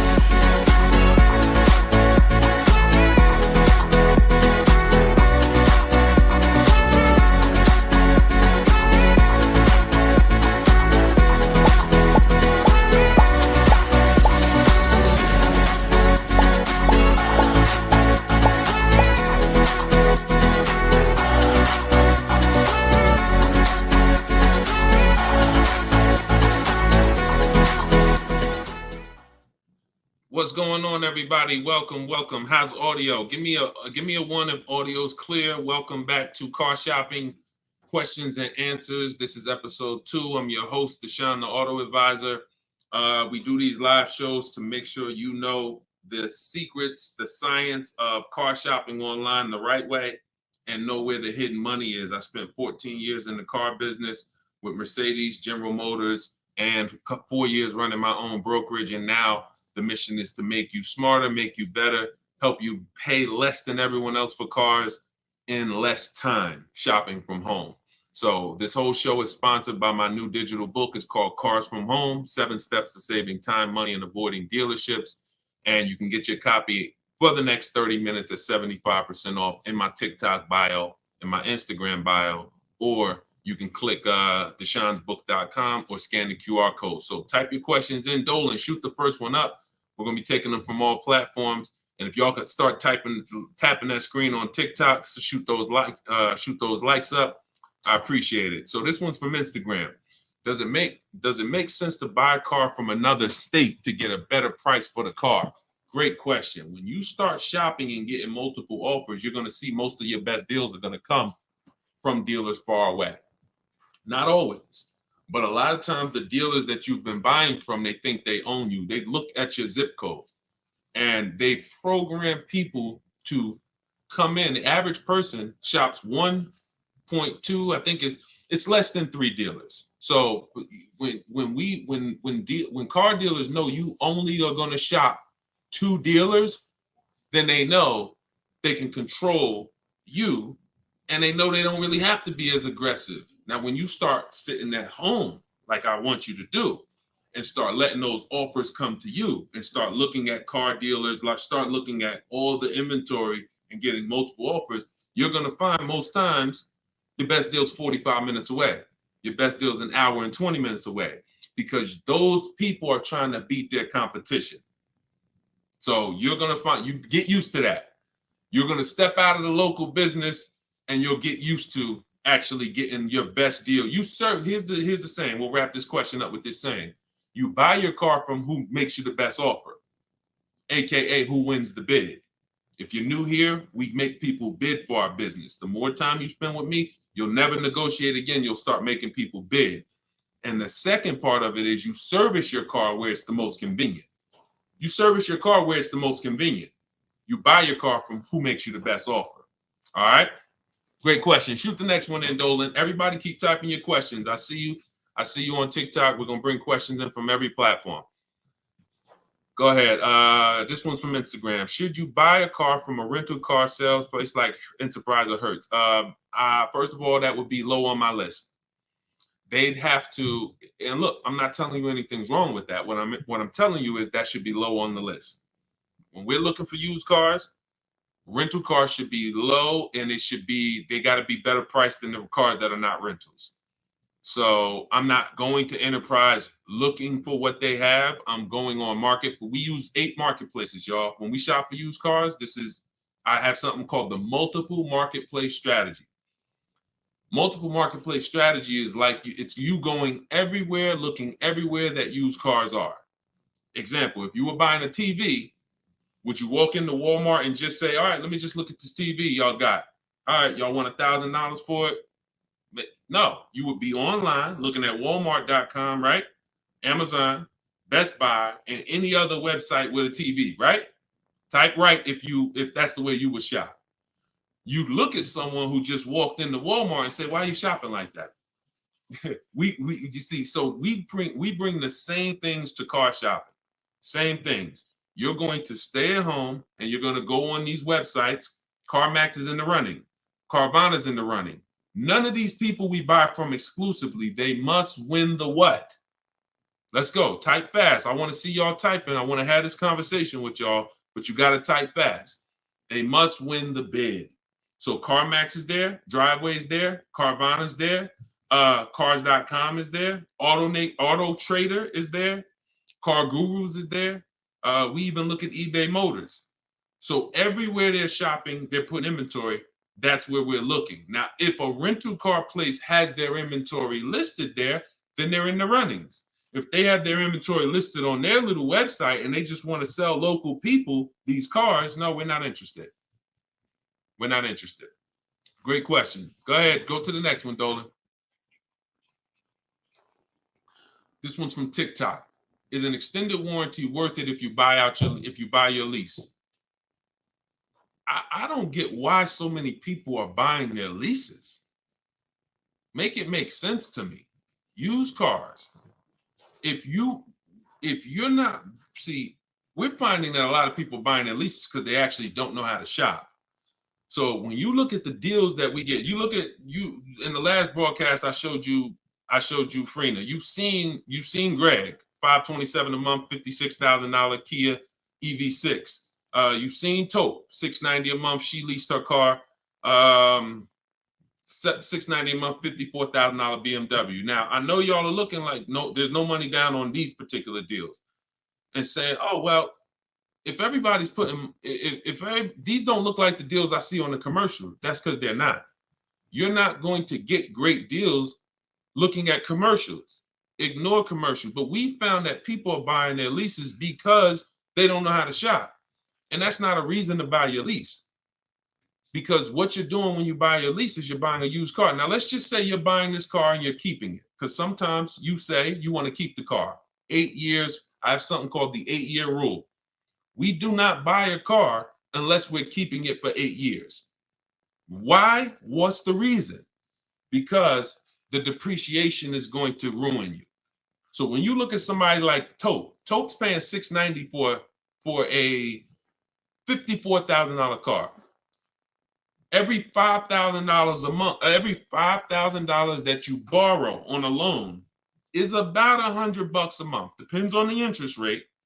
For a 5-year loan. 5-year loan. That car would cost somebody about $1,100 a month. She's paying $690. See what I'm saying? So when you look at the fact that that's probably what a used BMW payment would cost her, but she's driving a new one for that. So if we're not keeping our cars 8 years, this should be your mission. Shopping for a deal like this, not buying a used car that you've already been leasing for 3 years, and now you're about to put a loan on it for 5 or 6 years for the balance. Does that make sense? We are not tying up our time in cars. It's only two purposes. I'm going to get a great lease deal, or I'm going to buy a car I'm going to keep for 8, 9, 10, 12 years. That's it. I want to get you from being stuck in the middle. Go ahead, Dolan. Shoot the next one up. People stuck in the middle lose money. Long-term buyers don't lose money. Great lease deals don't lose money. It's those people, if you're stuck in the middle, you're the one losing the most money, and we got to get you from being stuck. Go ahead, Dolan. Shoot the next one and keep typing your questions, y'all. All right. This one's from Instagram. We purchased a car just under a year ago. Would like to release it and get something more suitable. Okay. Watch this. When you purchase a car, see, I'm always going to remind you of the unseen expense. When you see this, y'all know, if you've been on the show, if this is your first time on the show with me, type a 1 in the comment. Because I got to see if I'm refreshing people or if I'm actually teaching. First time. I don't want to say, if you're familiar with this, then you know this, when everybody on here, or most of you on here, are brand new. Okay, Susan, I see you. Justin, I see you. First time people, first time. Jay Malav, I see you. Okay, Sean, Go Entertainment, I see you. William, I see you. Christy, I see you. Okay, a lot of first time people on here. All right, so whenever you see me do this, picture, this is the unseen expense, depreciation. Let's explain this real quick. When you buy a car today for $30,000, what's that car worth tomorrow? For those of you who knew, you may not know, we got to type fast because I don't just talk at you, we have a dialogue. What's a car worth today? You buy a car today, what's it worth tomorrow? You bought it for $30,000. What's it worth tomorrow? Let's go. Could y'all keep tapping the screen on TikTok? Keep running those likes up. I appreciate it. As y'all tap that screen, y'all let TikTok know we having serious conversation over here. More people need to be here. Just keep tapping that screen, running those up. I appreciate y'all. Okay, so we got 29. That's not true, Sean Go Entertainment. But I want to let you know, you may have said that, but when you see the other answers, you'll understand. You buy a car today for 30, it is not worth 29 tomorrow. You lose about $3,000, $4,000 if you tried to go back and change that car. So this is answering this person's question who purchased a car just a year ago and would like to go and replace that car. $26,000, $24,000, $25,000. Depends on what the new market is. Depends on what this, but yes, you're going to lose probably 20% of the value in a day. In a day. In a year, you don't drive that car a year, you probably lose total of 20%. That's what you have to understand. You got to understand this car's value. I don't care what your payment is. Payment doesn't change the value of the asset. See, you've been taught, look at the payment. Get me out of this car, get me into this payment. That's why in the intro, some of you saw that video, the worst thing you could do in a car dealership. That video is really what introduced me to the world and letting people know payments can be manipulated, and we don't focus on payments. We want to focus on the asset, the value of the asset. So if you're buying a car, it's going down in value like this, whether you drive it or not. I give you a car today worth 30, you don't drive it 1 mile. Don't drive it 1 mile. I come up to you, I say, hey, Christy, I'm giving you this car. It's $30,000. Deshone, I don't need a car. I already have one. Yeah, but it's yours. Okay, I guess, but I can't drive it. All right, no problem. I come back a year later. You didn't drive that car 1 mile. Is it worth $30,000? Is it worth $30,000, y'all? Type fast. No. That's your intro to depreciation. So if you know that car is going down in value, whether I drive it or not, what's happening when I drive it 12,000 miles? More, it's less, it's worth less, right? What's happening when I drive it 20,000 miles? It's worth less, right? Exactly. So you want to be aware of the depreciations, the unseen expense. So how the heck do we avoid the depreciation hit? One, you don't buy cars and replace them when they're losing the most value. You don't replace a car when it's losing its most value. Now, here's how you avoid the depreciation. You're going to keep long term. When you keep long term, so who has a car outside right now? You've had it for at least 8 years. Type me in the comments. If you have a car not at least 8 years, type me in the comments. Now watch this. I see you, Simply Cam. Okay, I see you, Rob. 9. Okay, I see you, William. I see you, Jay Malone. Okay, could everybody hit that share button if you're getting value out of what we're doing? If you've been on a broadcast, this is what we do. No one's having these conversations with you. Share, because your friend will be mad if they find out you've been listening to me, using this stuff, saving money, and you didn't tell them, and they out here getting killed. Tag one friend, they'll thank you. When you consider the fact that those of you who are on here who said, Deshone, I got a car out there, I've had it for 9 years, 10 years, a year from now, that car is going to be worth about what it's worth today. That means you won. That's the long-term purchase. That's the keeper. You got to ask yourself, step one in my book. Step one in my book is the most important question. My book is called Cars from Home, 7 Steps of Saving Time, Money, and Avoiding Dealerships. It's a digital book because I update it as the market changes. 7 steps. Everything I'm going to teach you is out of those 7 steps. The first one is the most important question, which is, how many years are you keeping the car? If your answer is 8, then I created something called the 8-year rule. You should be buying your cars because your goal is to get to the point where you're like these people that I just asked. The book is in my TikTok bio. Somebody said, where can you get the book? It's in my TikTok bio, 75% off for 30 minutes, which normally $97, but for everybody on here, you can get it for 75% off for 30 minutes in my TikTok or my Instagram bio, or you can go to deshonesbook.com in the comment section, or you can scan the QR code if you're watching us on TV. So you have to really focus, unseen expense. See, why do I have to spend more time educating you on the unseen expense? Because it's the unseen expense.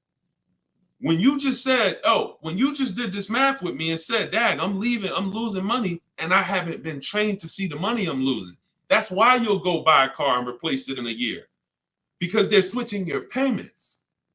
They're not switching. They're not telling you the fact you lost $7,000 of value.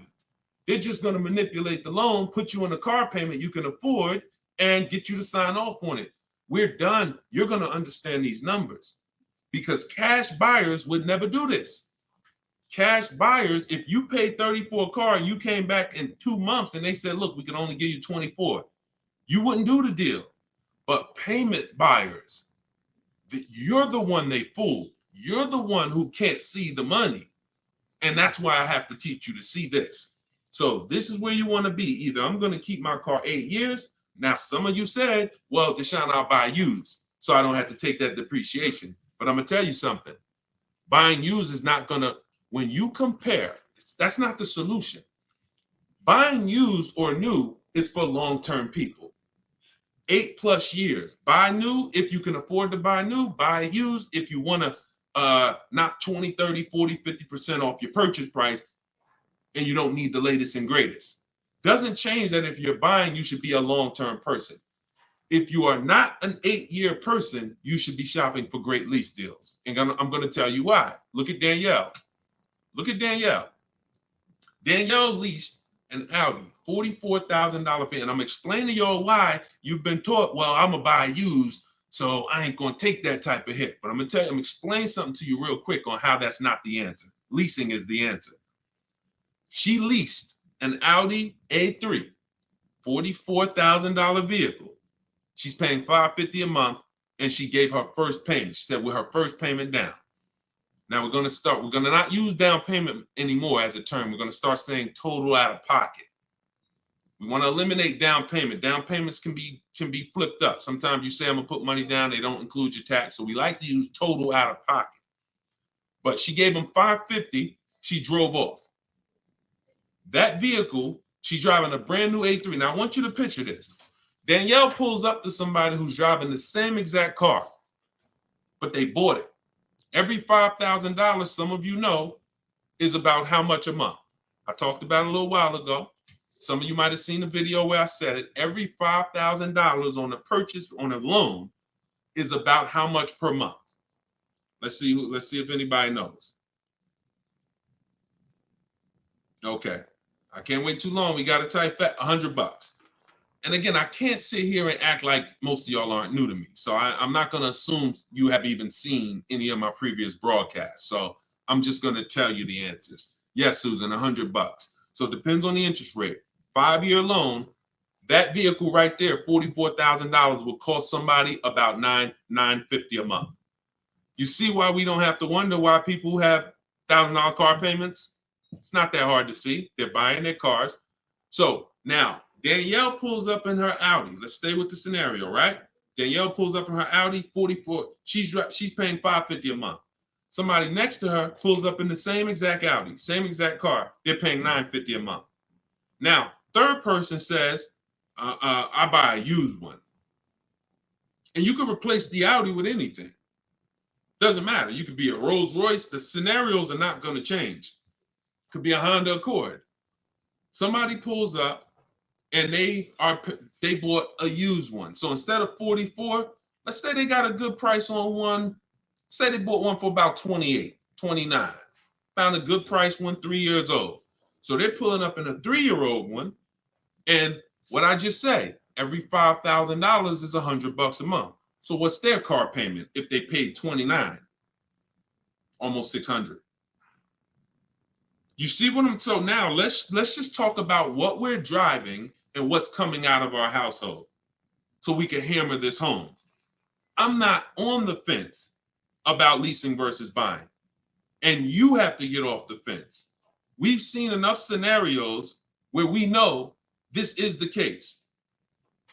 One person, Danielle, got a great lease deal. She's paying $550 a month. Another person buying a brand new one, they're paying $950 a month. And they might take a longer loan. Oh, Deshone, I'm paying less. They might take a 6-year loan, and let's say they're paying $850. And then another person is driving a used one, and they're paying $600 a month. Not even a question. It's not even a question. Do y'all see what I'm talking about? 3 people driving the same car. Look at the differences. So depreciation and resale value is what you need to be aware of. These people think they win. That might have been you, Deshone. I'm the type, I bought my used cars and I keep switching them. Now, those 2 people who bought them, if they were keeping them 9, 10 years, that's a different story. It always goes back to the 8-year rule. Okay? You must understand, if I'm keeping 8 years or longer, I buy. If I'm not keeping 8 years, I shop for great lease deals. Not even a question. And you'll be mad. You're going to be mad when you find out how much money you've been missing. Some of you probably getting mad now. Dad, I was always taught don't lease. Well, those people owe you some money. Those people owe you some money because they've cost you thousands of dollars. Go ahead, Dolan. Shoot the next one up. TikTok, does my credit have to be top notch to purchase automobiles with 0 down? No, it doesn't. It needs to, listen, when you are, hang on 1 second, y'all. Hang on 1 second.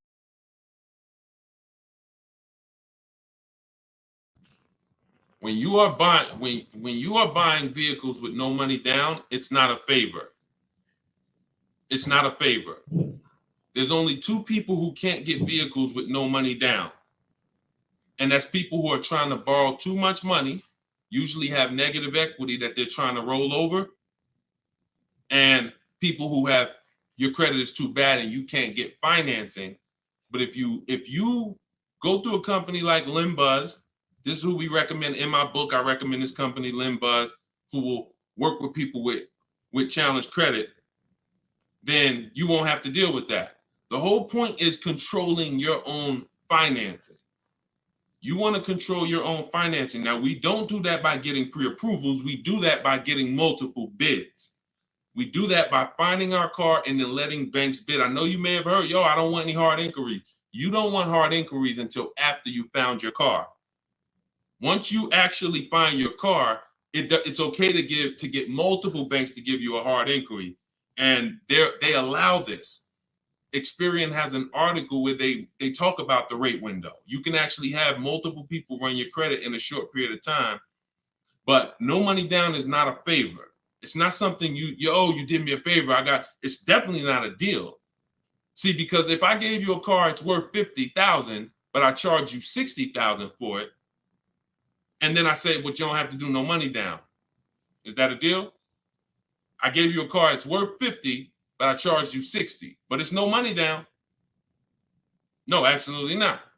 So no money down has nothing to do with a deal. The only people who can't get no money down are people who it's usually a case of you have too much negative equity you're bringing over from your old car, and you're messing up the loan to value ratios. That's usually the cause, because a bank won't let you finance $40,000 on a car that's worth 30. They won't let it. Go ahead, shoot the next one up, Dolan. This one's from YouTube. Deshone, so does it make sense to get a car to have over? Oh, absolutely. Absolutely. This is all you should be doing. If you are a long-term person, listen, whose car is a keeper outside? You have a car outside, you've had it for 8+ years. Outside. This is exactly the goal. This is the goal. You want to actually be planning on that. Because when you actually have your car for more than 8 years, when you know you're going to keep your car for more than 8 years, you do things to make sure, like we do a longevity check. This is step 4 in my book. One of the things we do when we know we're buying a car we're going to keep, we got to go to Google and we got to see what the data is on the car we're shopping for. It's very simple. I type in the year of the car. Very important. You can't just type in Nissan Sentra, longevity. You got to type in the year. And then you're going to type longevity to see what the actual data says on the car. We skim those websites. It'll tell us if the car has transmission issues. It'll tell us if people report that this car has, is reported to last not as long as most cars. So these are the things that we do when we know we're keeping a car 8 years. But if you're not thinking about this, then you're not going to do the things to guarantee, because you could have a goal to keep a car 8 years, and then the car you bought is not known for lasting that long, or is not known for, being reliable at 8 years. So that's why it's the most important question right up front. It's not just for leasing versus buying. It's for programming yourself that this is a long-term thing. I want to make sure I get the right car. I'm not going to get a car that doesn't satisfy my needs and my wants when I know I'm keeping it a decade. You understand? That's the whole thing. But absolutely, plenty of people on here keep cars more than 8 years. But there's plenty of people who don't. Those are the ones who need to stop buying and start leasing. This one's from YouTube. So question, if a person is almost done paying the loan, is it smart to sell it? Wait, hold on. I want to read this right. So if a person is almost done paying the loan, is it smart to sell it and buy new or keep? No, I wouldn't plan on we're mixed in the middle. How many years do you want to keep the car?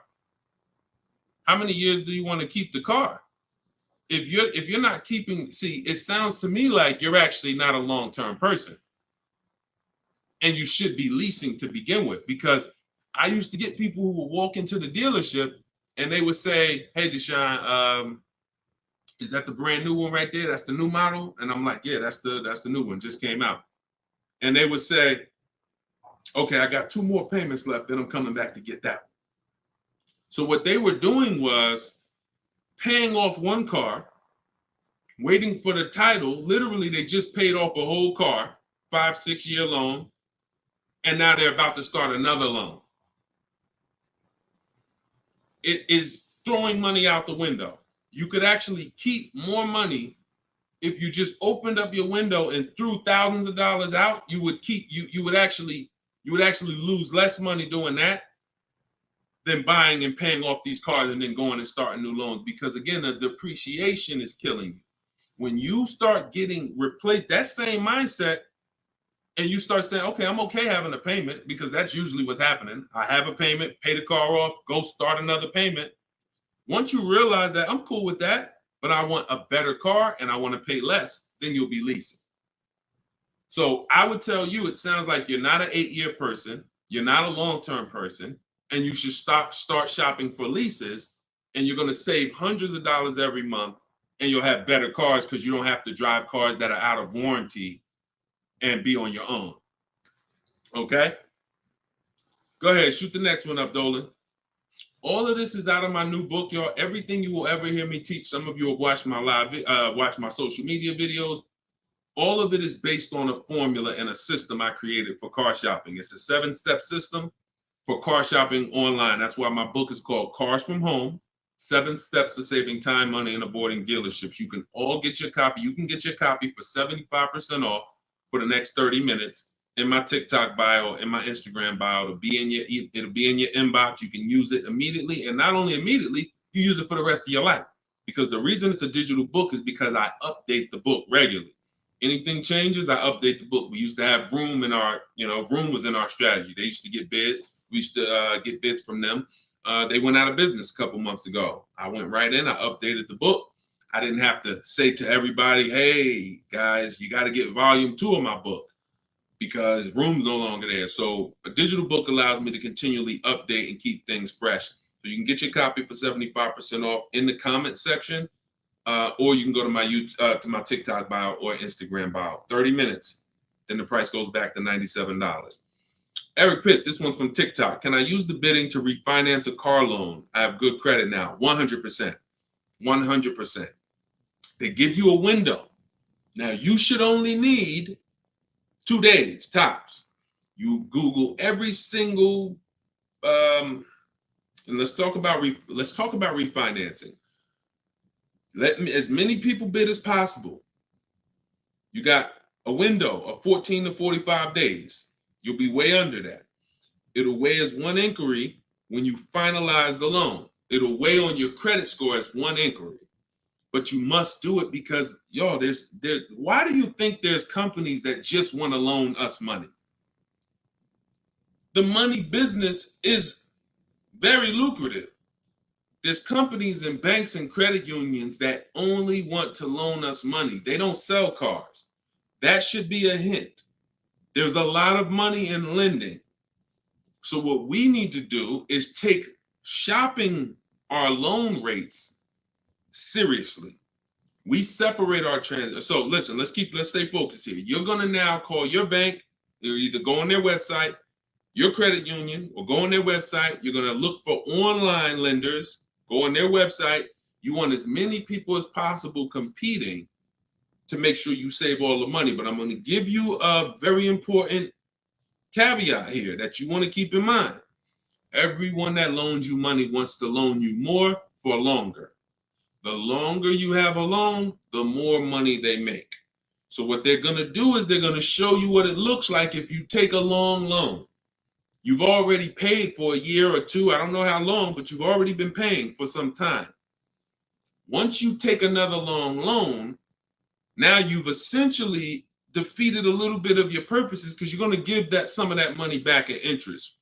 Take the shortest loan that you can afford the payment on with the new interest rate. So if you were paying, let's say you had a 6-year loan at 11%.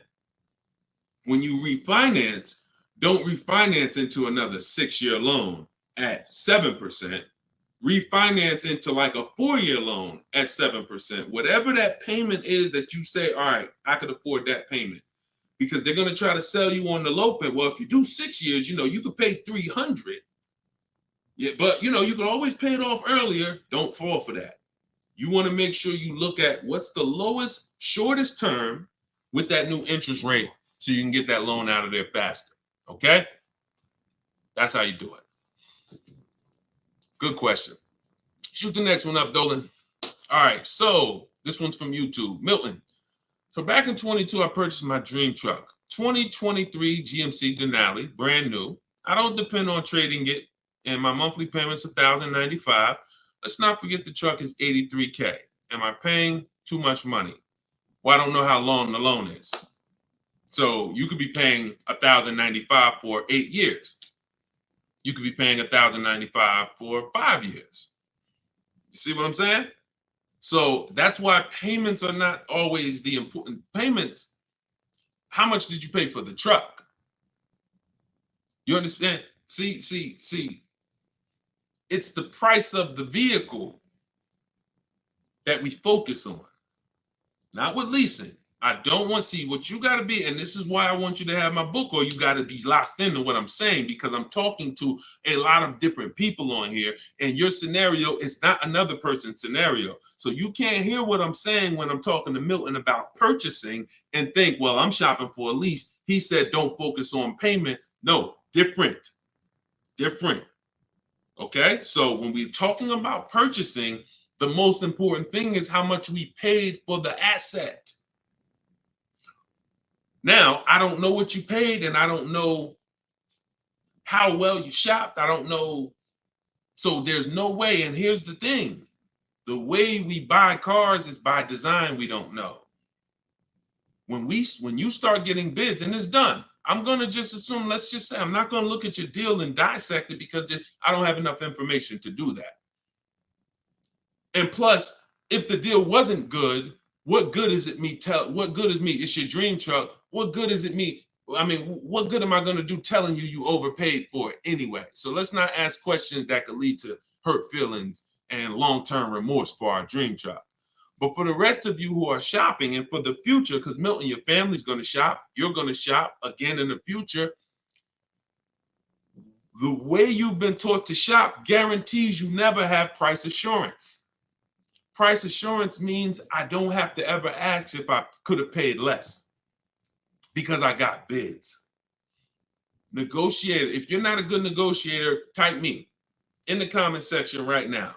Deshone, I'm not a good negotiator. I hate it. I don't like it. I'm an introvert. It's not for me. I feel like I always get the losing end of the stick. I just feel like, people take advantage of me. I'm too soft-spoken. Whatever reason.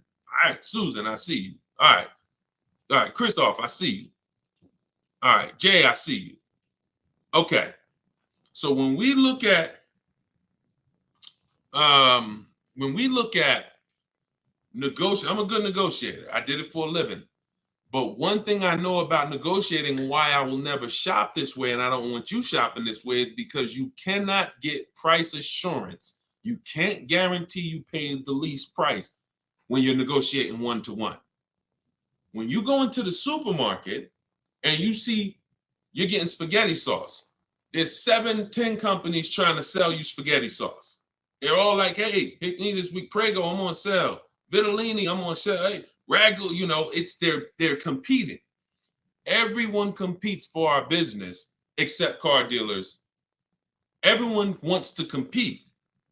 So the reason why we can spend money on these other items and we never have buyer's remorse is because we've seen so many options.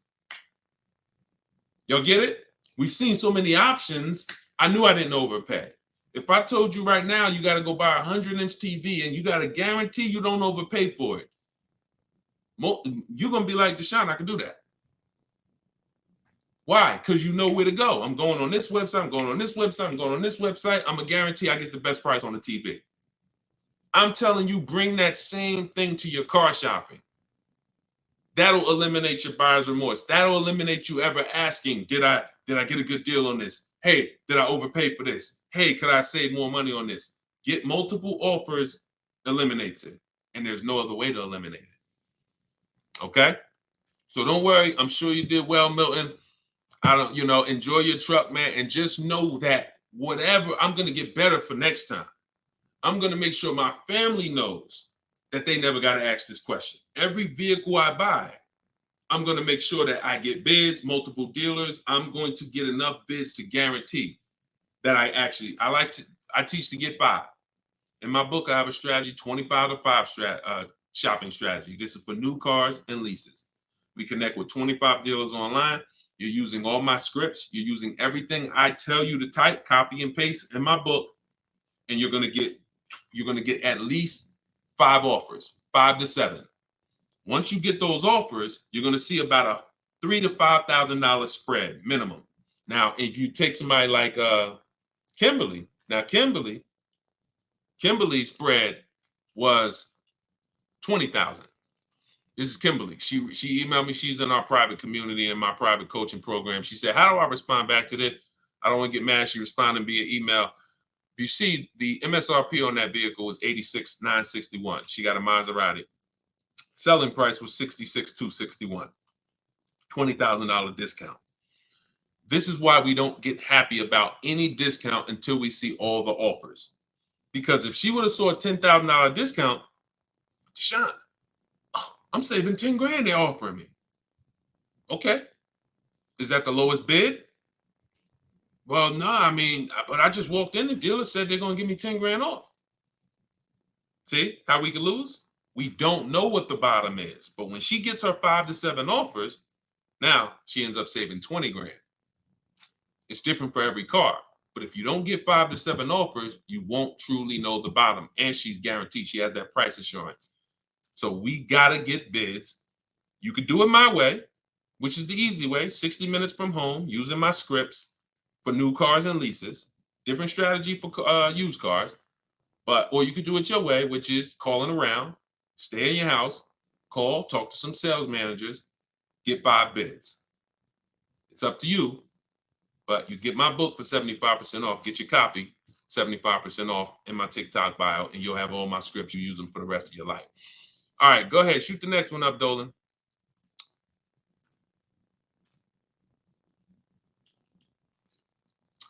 This one's from TikTok. It's 2024. What year should you be looking for if buying? Doesn't matter. You know, your question is new car or pre-owned car. If you're buying, that's a budget issue. In my book, I talk about something when you get to a values question, because some people, you can only get what you want and need in a pre-owned car for your budget. Some people, you can afford both. And you're like, Deshone, I got a budget. I could afford both. I could get a new one. I could get a used one. Which should I get? That's a values thing. Do you want it? Some people say, Deshone, I get a new car every 10 years. I mean, I only get a car every 10 years. I'm going to get a new one. Some people said, I don't, you know what? I'm going to knock 30% off the price. I'm going to get a pre-owned. It's up to you. But budget dictates usually whether you're going to get a new or used one. But, you know, I would get the best car for my budget if I could afford. Now, here's the key. Here's something very important. Some of you actually look for 1 or 2 year old vehicles. I'm going to tell you why this is the danger zone. You don't know if I don't know what the brand new price is. If you're looking for something 1 or 2 years old, then you should shop for a new one first. Why? You're typically not going to have enough inventory to look at to really get a good gauge. When you start seeing my stuff, you'll see, when you hear me talk about looking at options, multiple offers, multiple options, you'll see we're looking at lots of options very quick and making our decision. When you have only the only way dealers get pre-owned cars is someone trades it or they buy it off lease. And the average time, not many people buy a car and turn around and trade it in a year. So you're going to have a hard time finding a 1 year old car. You might not a lot. You'll find a lot of them. You won't find a lot of them. And when there's not a lot of them, what does that give us? What is the potential for it? Overcharge. If the dealer knows there's not a lot of them, I might overcharge you. Now, here's the problem. Here's why you must shop for a new one first. Let's say the brand new market on that vehicle is my best offer. I could save 5-6 grand. Let's use a vehicle that has like $6,000 in rebates and I end up saving 10 grand. If I could get a new one and save that kind of money, $40,000, and I end up buying it for 32, 33, whatever, 34. Now that's going to dictate the market, because some people will look at that 1 year old one for 32 and be like, okay, I like that price.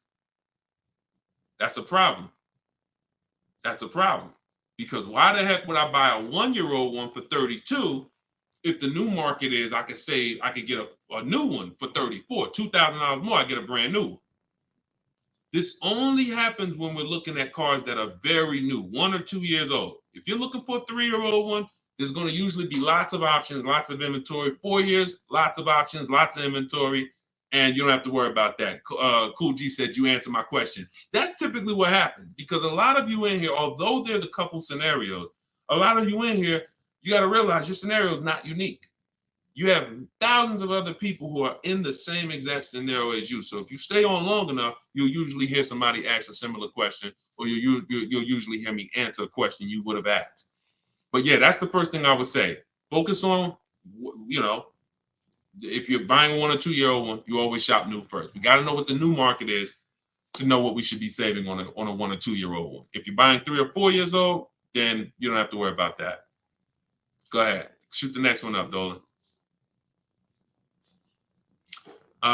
Instagram. I always think I get a good deal, but then I don't. Bids. You eliminate this with bids.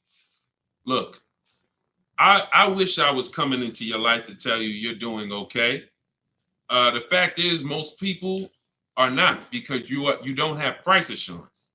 And price assurance gives you when you don't have price assurance, you have potential for buyer's remorse. Aside from the car.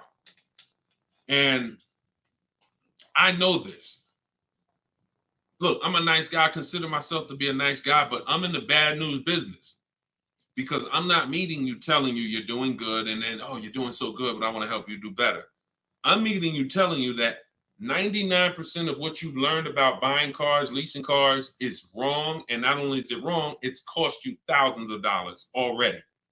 Now you get to decide from this day forward, are you going to change the trajectory of the finances that you pay for cars? You get to make that decision. But you got to admit you need help. You got to admit you're not doing as good as you would have hoped you were doing. And if there was 80 people out there teaching what I teach, then God bless, that would be a shame if you didn't tap into one of them. There's not.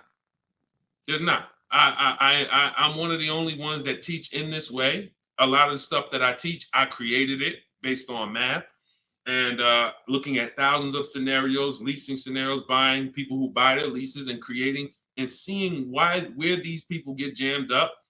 And now that information is available for you now. But in order for you to actually win, you have to admit that I need that. So if you think you're doing bad and you're like, yo, I'm done doing bad, this guy is here. He helps people. He's got proven track record. I got over 2 million followers on social media. I'm a very public person. We've been around for 3 years. If my stuff wasn't working, you would have heard it by now. But we have hundreds and hundreds of people, if not thousands, that have actually used what I teach to eliminate that statement you just made about, I think I got a good deal. You're going to sit at home, you're going to make people bid for your business, and you are going to know every single time that you paid the lowest price for the car, that you got the best interest rate, and that you got the most money for your old car. That is what we're going to do. All right, but you take the action. You could tap into live videos, or you could say, Deshone, I'm going to get your book. It's 75% off. It's a digital copy, which means anytime something updates, I update the book, and you got the new version, and you got all my strategies of how to car shop from home for the rest of your life. All right? I hate to see that, but I'm doing what I'm supposed to do. You see what I'm saying? I hate to see those messages, but I know I'm doing everything that God has put me here to do to stop those messages from coming. The rest is on you. All right? Go ahead, Dolan. Shoot the next one up. This one's from TikTok. I owe $20,000. Paid off interest, 6% APR. Do you recommend to refinance?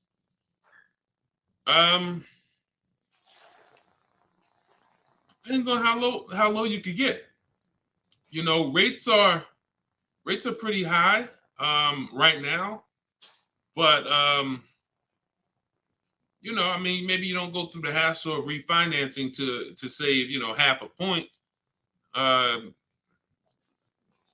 You know, that's tough. If you can't save a good amount of money refinancing, can't drop your, you know, but at the same time, money's money.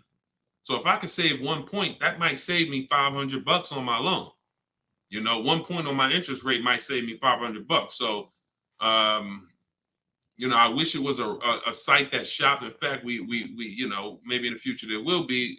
We're working on creating something like this where you actually can, have these banks just automatically tell you through a soft credit approval what the rates would be, so you don't waste your time. But that's tough, especially because we're in a season right now where rates are high. So I mean, you might find out that you based on where rates are right now, that's actually a pretty good rate. In which case, it wouldn't make sense to refinance. I wish it was easier. Trust me, some stuff I wish was easy. The products don't exist. The websites don't exist. So anytime y'all see me talk about stuff like that, like it's because these things don't exist yet. And one day we hope to create them. Go ahead, shoot the next one up, Dolan. Great question. Great questions today. Absolutely, Matt. Yes, it would be great. That's why we're working on creating it. Okay. Yep. Come on, keep typing. We got a good we got a good amount of time left. We're going we'll probably stay on for another 15-20 minutes or so. When is the next time? Oh, when is the best time to purchase a car? Eric, I'm grateful for this information. My pleasure. That's what I'm doing. And listen, shit, look, could y'all run the likes up on TikTok? Tap the screen. If you're getting value out of this, before we answer this question, if you are getting value out of what we're talking about right now, type a $. Type a $sign if you're getting value out of what we're talking about. Y'all gotta understand something. Your people are out there suffering. They're losing. Look, in a nice way, I'm telling you, and you are saying to yourself, the more you hear me talk, the more you're saying to yourself, Dad, I've been doing this thing I've been doing this thing wrong. You were taught that. So you saying to yourself, if I haven't been doing half the stuff Deshone is talking about on this broadcast, I could only imagine how much money it's cost me. That's all going through your mind. That's fine.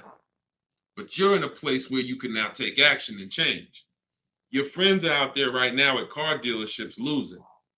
This broadcast doesn't grow unless you tell them. Unless you tell your coworker, hey, you buying a car? Hey, you go to Deshone the Auto Advisor page. He does these live shows. Get your questions answered. This is where we have to get to. This is where we have to get to if we're going to really make a change besides, changing our own bank accounts. That's the goal, but then we go and we help others. So I'm glad to see a lot of people getting value. All right, so let's do this. Let's answer this question. This one's TikTok. When is the best time to purchase a car? So this is marketing. Marketing wants to tell you there's a best time to come in. Now, imagine you own a business where the customers are so trained that they come in the same time every month, no matter what. That's the end of the month. So the car business has, through years and years of marketing, told you the end of the month, the end of the year, best time to buy a car. Imagine that. You got a barbershop and everyone knows end of the month come in, you just get a line out the door. But the fact is, there's no better deals being done that day than shopping multiple offers throughout the month. Here's why. They've told you, well, dealers want to make their numbers. Well, dealers are trying to make their numbers from day one. And when they see, we used to look up sometimes and we knew we had to do 250 cars for the month, 325 cars for the month. We look at the books, it's the 9th of the month, we only got 30 cars sold. What do you think is happening? We're getting a little nervous. We're not pacing to hit our numbers. Opposite end, I've seen months where we are ahead of schedule. What does that mean? We might hit our numbers on the 27th of the month, the 26th of the month. It doesn't matter. The best dealers are trying to hit their numbers throughout the month. So when it's the 9th of the month and no one's in the dealership and no one sold the car today and it's daggone tumbleweeds going through the showroom and everyone's praying for a customer, What do you think happens when a person reaches out then and says, hey, I'm looking for a car? But marketing tells you otherwise. Marketing says no matter what, coming at the end of the month. So there is no best time to buy a car. Here's what I would tell you. There's a best time to be in the market. In my book, I teach something, and I always teach this: 2 dates. Your no later than date and your as soon as date. No, as soon as date is the soonest day you can accept a deal. The soonest date you can accept a deal, that we call that you're in the market. That's step 5 in my book. In the market, looking at offers on websites, ready to take an offer down if it looks good. If a bid comes in and it wins, we're in the market. We don't do that until we can accept an offer. Now, once that's done, once we've established our as soon as date, we need to ask ourselves, what is our no later than date? Your no later than date might be end of the year. You might be saying, I got a kid going to college. I got to get a car by the time they go in the fall. You might be saying, I get a car by end of this month. That's your no later than date. Now, the time in between those 2 dates, that's our leverage. Because this is how long you can say no. This is how long you can look at offers and say, no, sit at home, using the way I teach you. Look at used cars, look at the used car market. Look at the new car offers. Look at the lease bids you're going to get, the quote you're going to get. No, you know what? I'll reach out next month to see what the programs are, because programs change every month. Used car trends change every month. So when you're in the market early, there's so many benefits. Car not coming for 6 weeks. I want a black car. It won't be here for 6 weeks. A person who's coming in the dealership today and they need a car today, they can't get that car. You can. So being in the market early allows you to establish contact with dealers. If you're shopping for a new car or lease, establish contact, get bids, look at offers, say, you know what, I'll follow up next month. It also allows you to be top of mind when somebody's sitting in their car dealership and they're like, look, all right, y'all, we're behind on the numbers. Anybody who makes us a reasonable offer today, we're accepting it. Now, every salesperson goes and looks at who they've been talking to, who couldn't get them to buy with the first offers. They couldn't get them to buy when they was trying to take shots. Now they're like, okay, hey, look, hey, Chris, man, are you still in the market? Look, I could do that deal now. Hey, we need a deal. See, when you take advantage of what I'm telling you and you start to understand these 2 dates that's in my book and that you'll hear me talk about, you'll understand that sometimes our best deal doesn't come in the first month. When I was shopping for my mother's Mazda 3 years ago, when she got her lease, I entered the market in October. I was looking at the offers. I didn't like them. Next month, I looked at them again. Didn't like them. December came. Dealer I've been talking to said, hey, this is the new programs. Hey, I got this car. This is what I could do. We got a deal. Couldn't do that if I waited until December to come into the market. Couldn't do that if in October, I needed a deal. So there's no best time, in my opinion, to shop for a car because, as I said, beginning of the month could be a great deal. End of the month could be great. Beginning of the year, when you're talking to multiple dealers, somebody's going to say, I need to sell a car immediately. That's why we do this from home.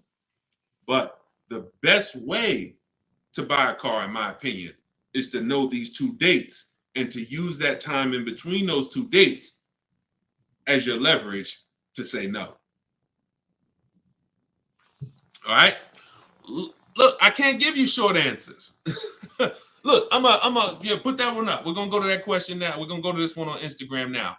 But understand, this is why we have been losing short answers for major 5-figure items. Got to give you the long version. Because once you learn it, once you see, this is repetitive. Once you get one car, two cars using the cars from home strategy, you're going to see. See, that's why when the first time you use this stuff that's in my book, first time you use the car from home strategies, whether you're using them manually or whether you're like, Deshone, I want to use exactly what you say, your scripts, I want to do it your way, doesn't matter. Once you see, I do this over and over. Your first deal might take you 90 minutes, two hours, because you're just learning which websites to go to. We don't go, if you don't see me say go to this website, don't go to it. It's a waste of time. But once you see, you're going to be like, okay, rinse and repeat. You'll go from getting cars in 2 hours to 90 minutes from home to 60 minutes from home to me. I can get any car I want. I can find out the best deal in 45 minutes. Copy and paste. Copy and paste. My Infinity truck I got took me, once we decided what we want, I spent no more than 60 minutes online to make sure I got that vehicle, saved 42% off the price when it was new, 3 years old. So this doesn't take you long. That old way that you were programmed to use, that takes you a long time. That's headache. This is 60 minutes from home. That's what I want for you. Go ahead, shoot the next one up. Shoot that Instagram question up, Dolan. All right, how do I get quotes from car dealerships to take with me to take in my lease? I will be leasing another car. This is without having a credit check run. Yep, we never need a credit check to get quotes. Now, some people will tell you that. Now, if you're at home, then you'll see when you're at home, there's a script that I use when a dealer says they don't do something, and we require all our customers to be here to get a quote. Okay, well, I'm talking to a couple of dealers. No one else has said that. Should I remove you from the list? See what I'm saying? You're gonna see when you're using Deshone scripts, you saying what I would say. you see what I'm saying? So if you are in a dealership, I can't help you. I don't even want to even talk about that. I'm not going to tell you how to go, and it's like oil and water. Somebody called me back when I was first coming out the business and I was first starting this education business, and they said, Deshone, somebody told me to call you. I'm in this Toyota dealership, man. I'm trying to see how do I get the price down on this car? I said, get up and walk out. Get up and walk out. Because if you're in an 80% dealer, you can't, no matter how much they take off, you lose. The only way you're going to win is to sit at home. I can't tell you how to mix the old way of shopping where you have no leverage, where you have no price guarantees, where you leave, no matter what price you get, you always wonder, could I have done better? I can't tell you how to mix that with what I teach. But if you're willing to unlearn that and say, okay, that's what the car business taught me.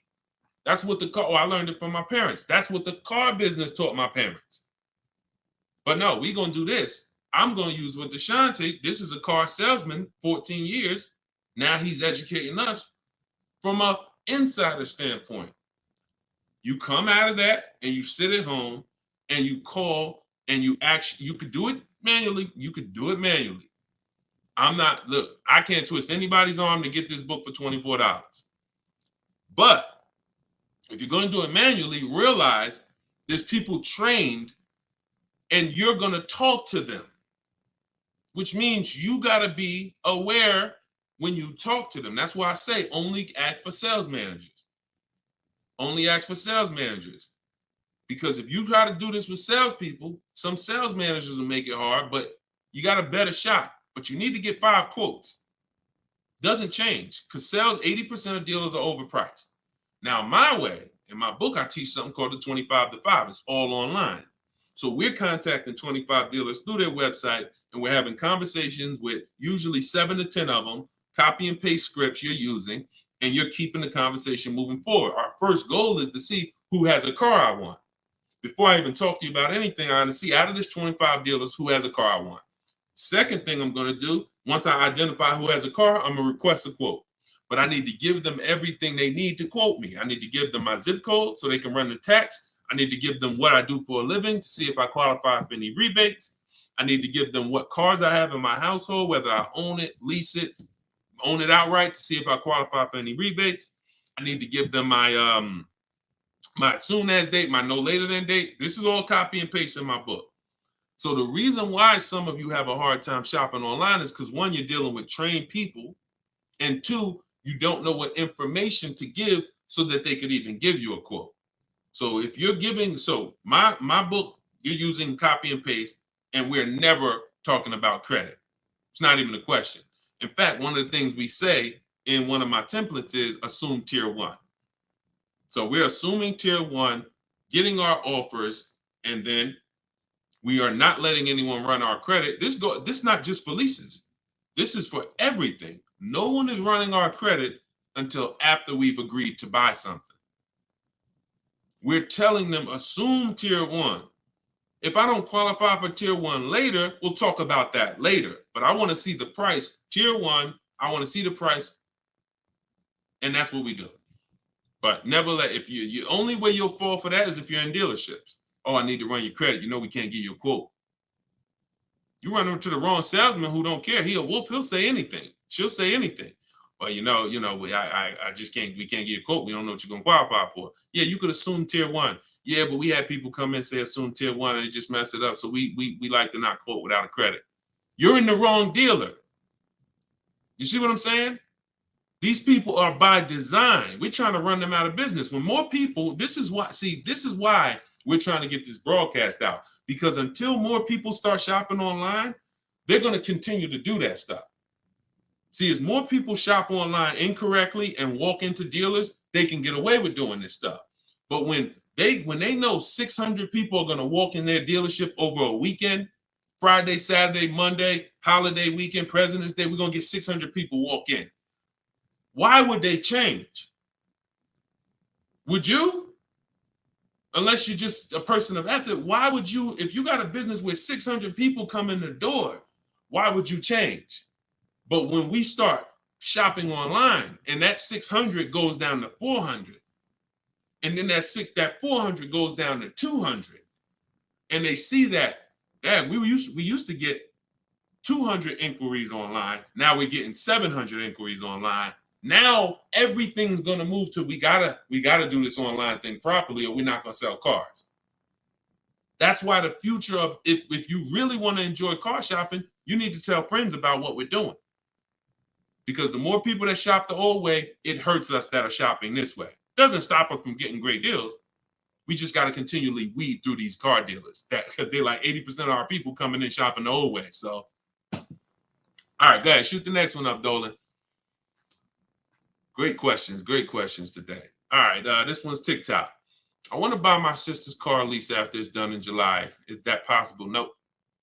Your sister, I'm gonna tell you why. This is a common question. Some people want to buy, some people want to, buy their lease and give it to their family member. The family member can't buy it directly because only two people can buy a lease. When you buy your lease, there's only two things there's only two types of payoffs.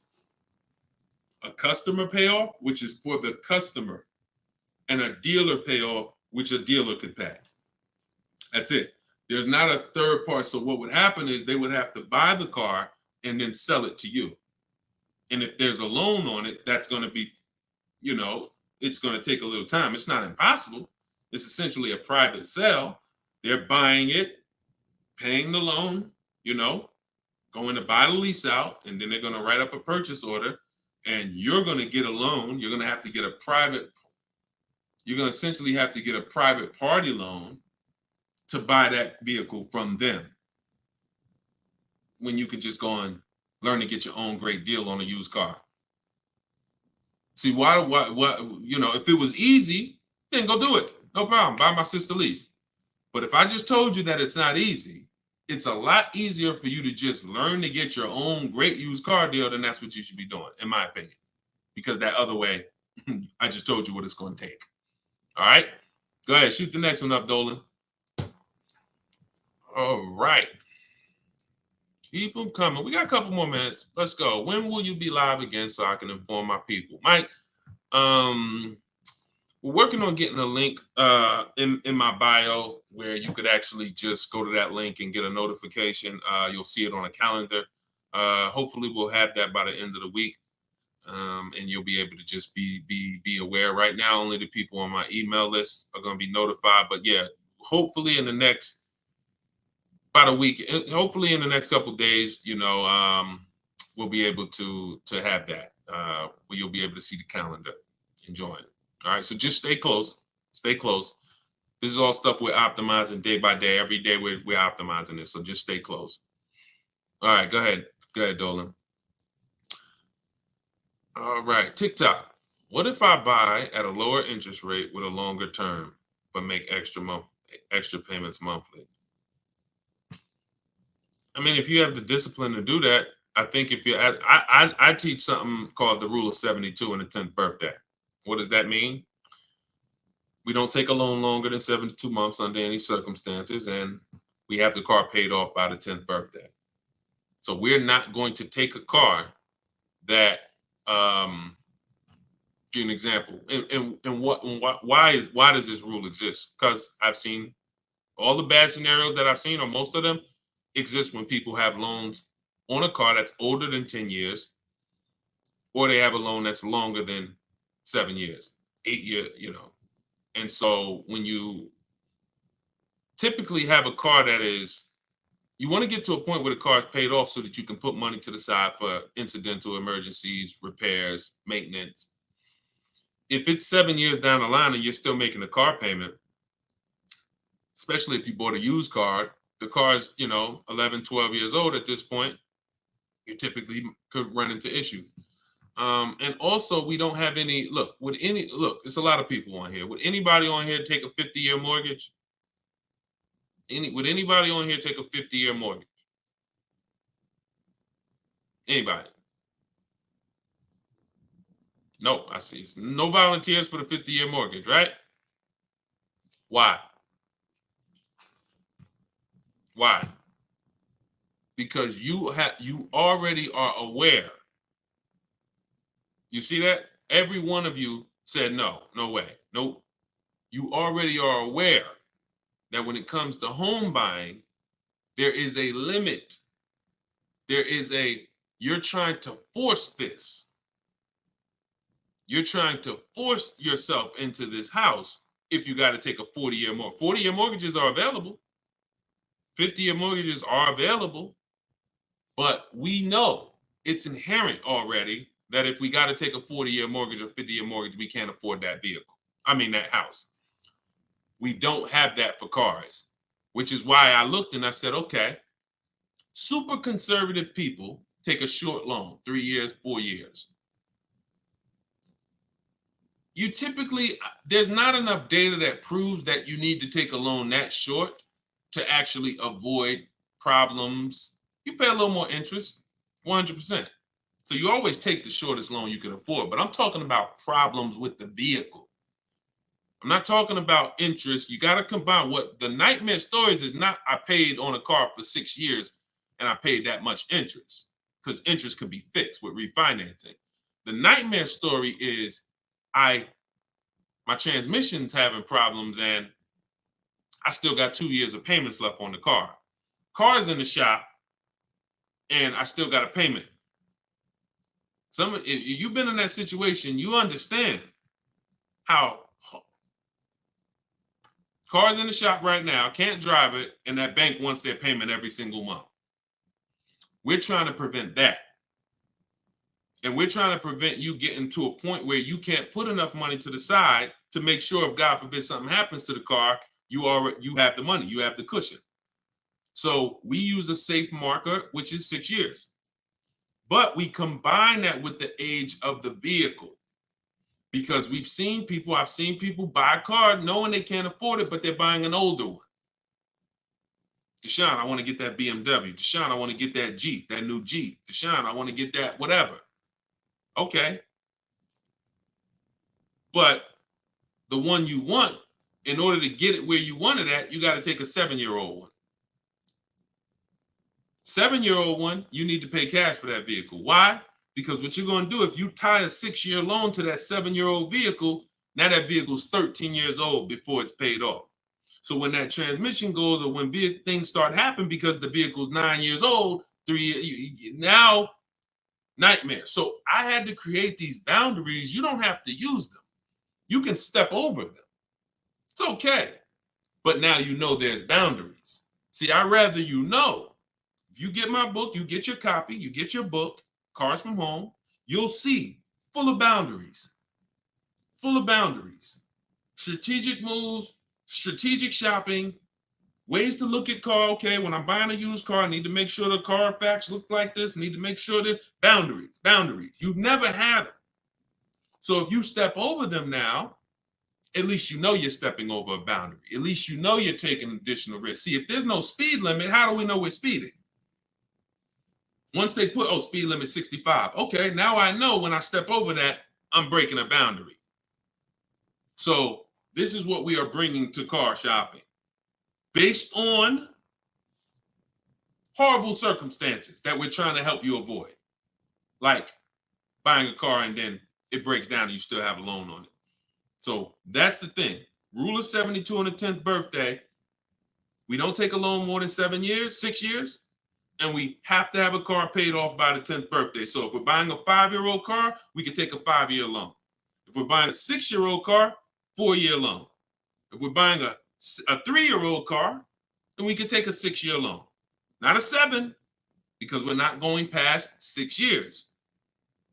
So we can't have the age of the car and the years of the loan be more than 10. That's going to create a lot less risk. Now you said, Deshone, I can't get the car that I want with a 6-year loan. I can't get the car that I want. That means you, in our minds, you can't afford the car. You can do what you want, but at this point, if you got to get a 7-year-old car and you got to put a 6-year loan on it, you can't afford that car. You can go do it because you're grown. You can do whatever you want, but you're taking a lot of risk. And that's all I want you to know. So if God forbid something happens, or if it doesn't happen, you're like, man, I made out. That was a little risky. But if something happens, you can say, Dad, took a little risk and I shouldn't have. You understand? All right. All right, we're an hour and 22 minutes in. You know we could go all day, y'all. I really want to continue to. All you guys are chatting with a video recording. Slade, you see what I'm saying? This is what I call confidently wrong. You know what I'm saying? Person comes in. You know look. How you feel, Slade? How you feel?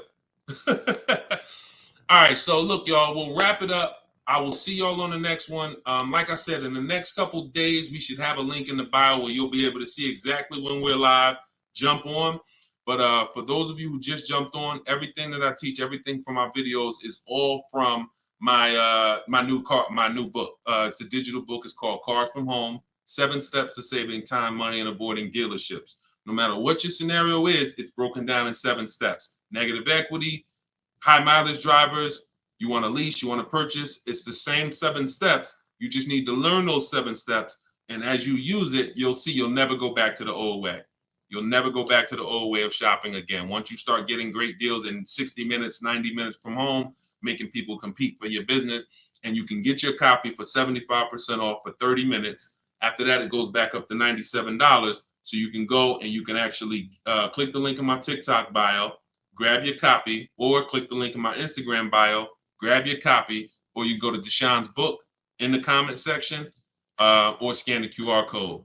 All right. I see Slade getting comments. Slade, I wanted to see what you was gonna say, man. You ain't, you ain't comment again, man. You know, I'm trying to probably dipped off, man. But anyway, I appreciate y'all. We will be back more for live, and I appreciate you. Tell your friends.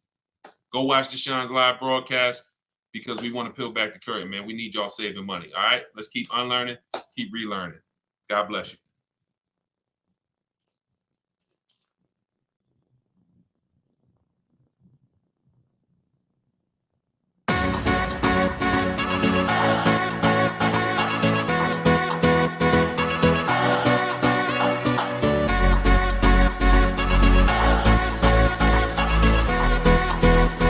The worst possible thing you could say when you walk into a car dealership. I spent 5 years with Mercedes-Benz, 5 with General Motors, and the worst thing a person could say when they walk in is, if you could just get me to this payment, we got a deal.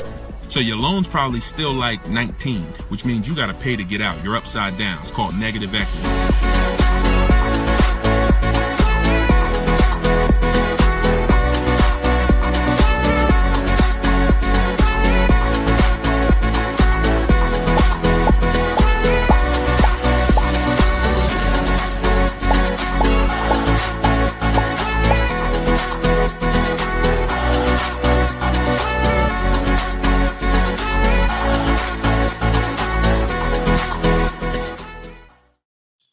welcome to episode 3 of Car Shopping Questions and Answers. I'm your host, Deshone the Auto Advisor. I am the author of Cars from Home, 7 Steps to Saving Time, Money, and Avoiding Dealerships. I'm also the creator of the Cars from Home video library and the Cars from Home Insider Coaching Program. We do these shows at 12 Eastern Time and 3 Eastern Time live, Monday, Tuesday, Thursday, and Friday. So you can tell your friends that's when I'm live. We do rebroadcast these shows throughout the day. So if you miss them, you could always catch the rebroadcast. But we're live right now on all 4 platforms. If you're on YouTube, please hit the like button and subscribe if you want to continually get the best car shopping information from an insider. I left the car business in 2020 after 14 years. And now what I do is show you how to car shop strategically from home and how to get great deals in as quick as 60 to 90 minutes. So start typing your questions. I got my man. I see you, Just Blaze. Great to see you. I see you, Alexia. I see you, Jesse. Start typing your questions. We're going to have my man Dolan, who's moderating in the background. He's going to bring all these questions in from all 4 platforms. So, oh, by the way, the show is sponsored by my new digital book, Cars from Home, 7 Steps to Saving Time, Money, and Avoiding Dealerships. You can get your copy for 75% off as part of our launch in my TikTok bio, in my Instagram bio, or you can click the link Deshone's book or scan the QR code. Let's throw that QR code up for them, Dolan, so they can actually see it if they're watching on a television. And let's get down to business. We're going to be here for about an hour. I'm going to try to get through as many questions as I possibly can. So whenever we get the first one, Dolan, you can throw it up on the screen and let's get busy. Shout out to the sharers too. I appreciate everybody who tags friends and invites people to the broadcast. We really appreciate you. Is there a different approach for no trading? I have a very old used car. Absolutely. So you can skip that step. So many of you know that step 2 in my process is to do an equity assessment, but that's only if you're replacing a car. The reason why you must do an equity assessment is because sometimes you'll find out your car either has equity or if it's paid off, it's worth a couple $1,000s, in which case that goes into your budgeting. Now, you might put that money in your bank account and make your new car deal with no money out of pocket, or you might choose to apply a portion of that or all of that to your next transaction. But what I don't want you to ever do is wait until you get to the dealership that you're going to get the car from and then let them be your first offer on your current car. So if you don't have a car that you're replacing, then you would simply skip that step. You wouldn't skip step 1, which is the most important question. This is when you're asking yourself how many years you're going to keep the car. But you skip step 2, the equity assessment, because you don't have a car. Now, in your case, if you have a very old car, you still probably want to list that car on Facebook Marketplace because it's still worth something, unless you just want to keep it around your household. But if you don't have a car to replace, then you would simply skip to the budgeting step. And in which case, when you decide whether you're buying or leasing, you would be moving towards your budgeting, whether you're leasing and assessing how much the car you're going for should lease for, or whether you are purchasing and you are budgeting to see how much car you could afford based on whether you're going to pay cash or based on whether you're going to get your loan. So that's just a step you skip. Great question though. Okay, go ahead, Dolan, shoot the next one up. Does MSRP include all of the dealer fees? No, it doesn't. MSRP on a new car. Could y'all keep running those likes up on TikTok? Welcome to the new people. Type your questions. We're live. It is like we're 100% live on Tuesday. So start typing your questions and we'll get to you guys. But start tapping the screen so we can shoot those likes up and let TikTok know that we're talking serious business over here. Thank y'all. I see y'all running them up. Okay. Does the MSRP include all dealer fees? So it depends on what dealer. Usually no, because 80% of dealers, as I say, we have about 8,000 people that we've worked with since 2021, between the people who've gotten my book and the people who've used the video library, the Cars from Home video library. We get people data from all around the country. And what we see is about 80% of dealers are overcharging you.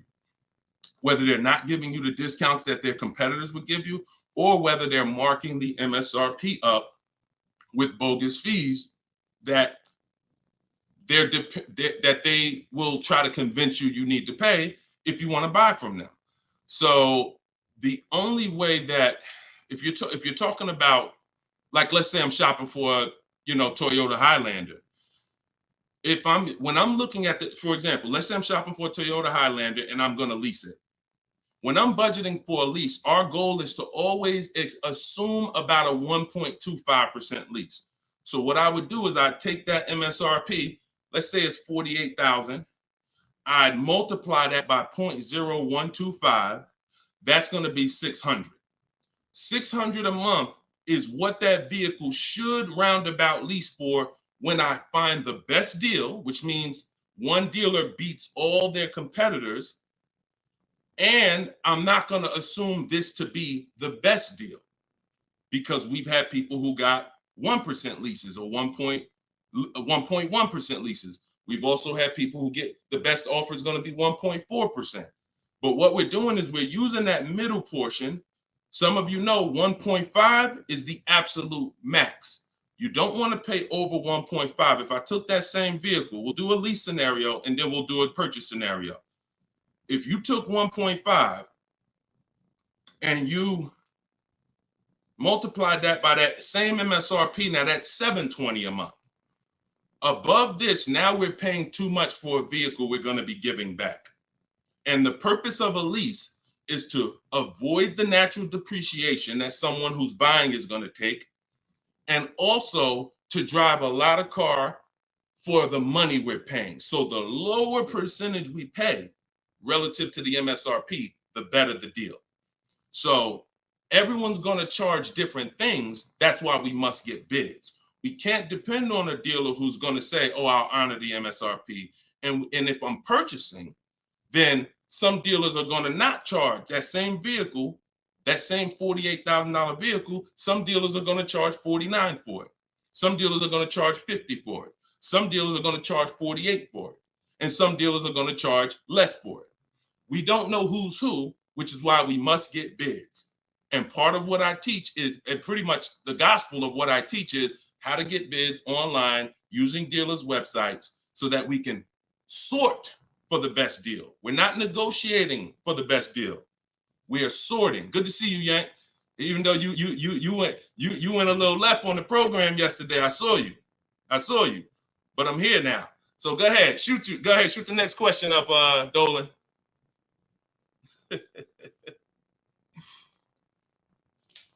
Okay, this one's from YouTube. Brandon, I have good credit, but for some reason they always tell me I need a cosigner. How do I get around that? If you're purchasing, you want to control your financing first. So I wouldn't let the dealer tell. If you have good credit, what you should be doing is you should be purchasing your car, locking up your best deal, and then coming home. And this is for all of you. Who's going to be purchasing a car? Who's going to be purchasing? Now, if you're not keeping your car 8 years and you're new here, then you're going to find out that you should be leasing. But for the time period, I'm just going to base it off of what you know already. Who's going to be purchasing a car? Type me in the comments. Matter of fact, I need to see Instagram because I can't even see. I know, Dolan, you can see it, but I need to see Instagram as well. Hold on. While I'm doing this, y'all type if you're going to be purchasing. Okay, I see you, Brandon. All right, hold on one second. Let me get to Instagram. All right.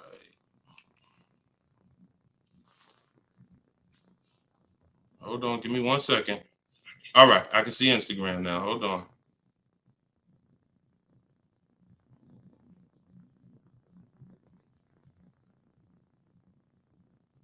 Give me 2 seconds. Okay, here we go. So if you're going to be purchasing, let me mute that. Yeah, I see you. She's like, please see us. I see you, LA Connects. Now I can see you. Okay. So if you're going to be purchasing, then what you're going to be doing is actually getting you're going to get your car. Do not let anyone touch your credit. No, this is for all cars, Crows. Just stay put. We talk about new cars, leases, and used cars. Stay put. Like, we got lots of people on 4 platforms. So you never want to let anyone touch your credit until you have already found your car. This is the mistake that you make, because dealers are going to try to get you to commit to them. And when they try to get you to commit to them, you have to be sharp enough to know, under no circumstances are you running my credit before you win the bid. Now, if you're doing it my way, you're not even in the dealer. But once you find your car, you are going to lock that car up. You're going to get a purchase order, a buyer's order. That's that long form receipt saying your information, the car, the price you paid for it, and you're going to take that home now. And that's when you are going to now go online or go to your bank or your credit union's online website, and you are going to now do hard inquiries and let all of these people access your credit so that they can bid for your interest, for your loan. So we want to guarantee we don't pay more than we could have in interest in our loan. So you're going to bring that home. You're not going to let the dealer be your first option for financing. Once you do this, I call this the bank bidding war. Experian lets you do this. The credit bureaus let you do this. And once you do this, you're going to now get multiple bids, go to online. You want to be on Google, online lenders, everybody you can actually get in touch with, and everyone who bids, who does loans, let them have a shot at it. If you do this within the 2 days that I'm teaching you to do it, it's going to weigh on your credit like one hard inquiry. You'll see all the banks listed, but the effects on your score will be the same as one hard inquiry. This is called rate shopping.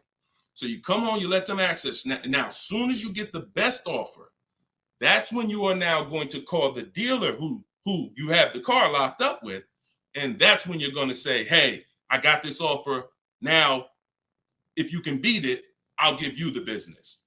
Okay? That's how you do it. That's how you guarantee. And if you look at that process, it'll work every single time. And your goal is to make sure you never leave any money on the table with a lender. And if you do that with the dealership first, you're going to leave money on the lender and on the table. And you're at their mercy. That's the bank bidding war. All right? Go ahead, shoot, and feel free to ask any follow-up questions. Go ahead, Dolan, shoot the next one up. This one's from Instagram. How do I get out of negative equity? There's 3 ways. 2 of them lead to a car, 1 of them don't. First is you do an equity assessment. The equity assessment is when you call the bank, find out your payoff. Once you get your payoff, you're going to go to, this will take you 20 to 25 minutes to do. Everybody who has negative equity, focus on this right now. You're going to go to CarMax.com, Driveway, Carvana, Kelly's Blue Book Instant Cash Offer. Do not use KellyBlueBook.com. Kelly's Blue Book Instant Cash Offer. Our cars are only worth what someone's willing to cut us a check for. That's all they're worth. So these companies I'm giving you make you a cash offer. That's what we want. Kelly'sBlueBook.com. Instant cash offer. Car Guru, sell my car, and Auto Nation, sell my car. That's going to get you 6 offers. Now your best route to go is whatever your negative equity is based on those offers. If you can pay the difference, that's where you want to go. If your best offer is 21, but you owe 23, you want to pay that $2,000 and get out that car. Because the second route I'm about to tell you is going to give you a greater amount of negative equity.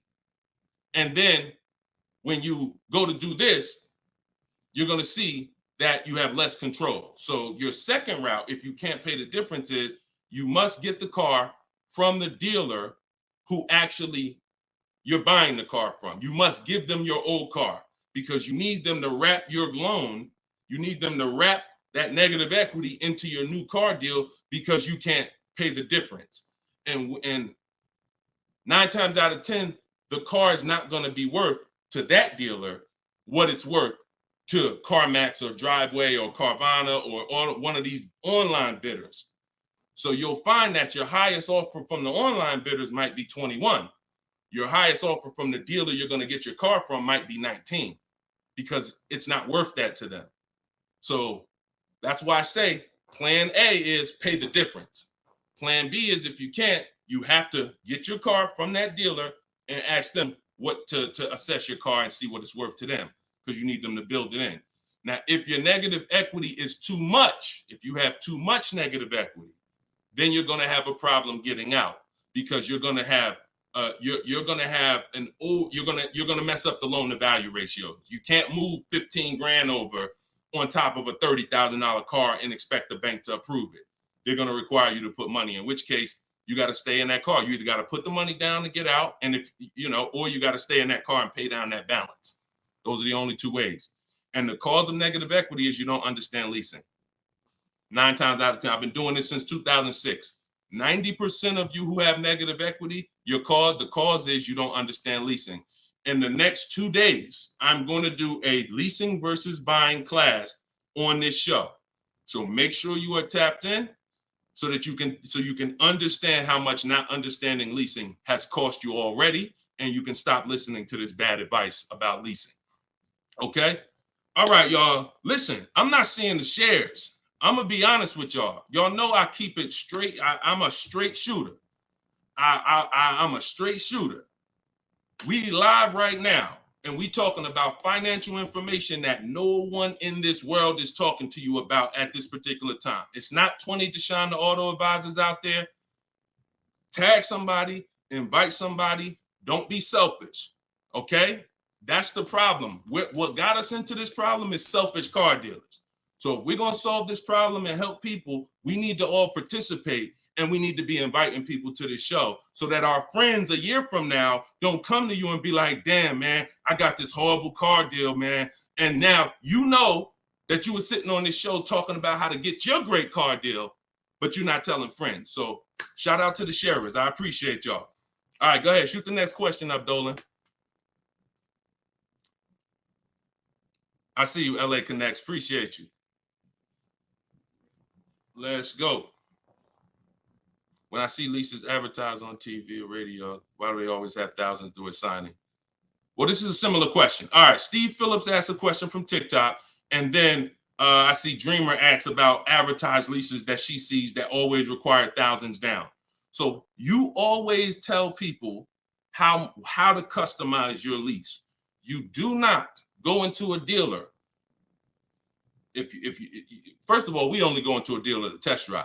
If you're shopping for a new car or a lease, you should only be in the dealer for 20 to 30 minutes, and your only purpose to be there is to test drive or to pick up your car because they won the bid.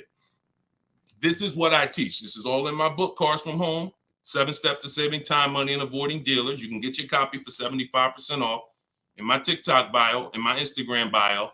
It's a 7-step system for leasing, purchasing, new cars, used cars, everything.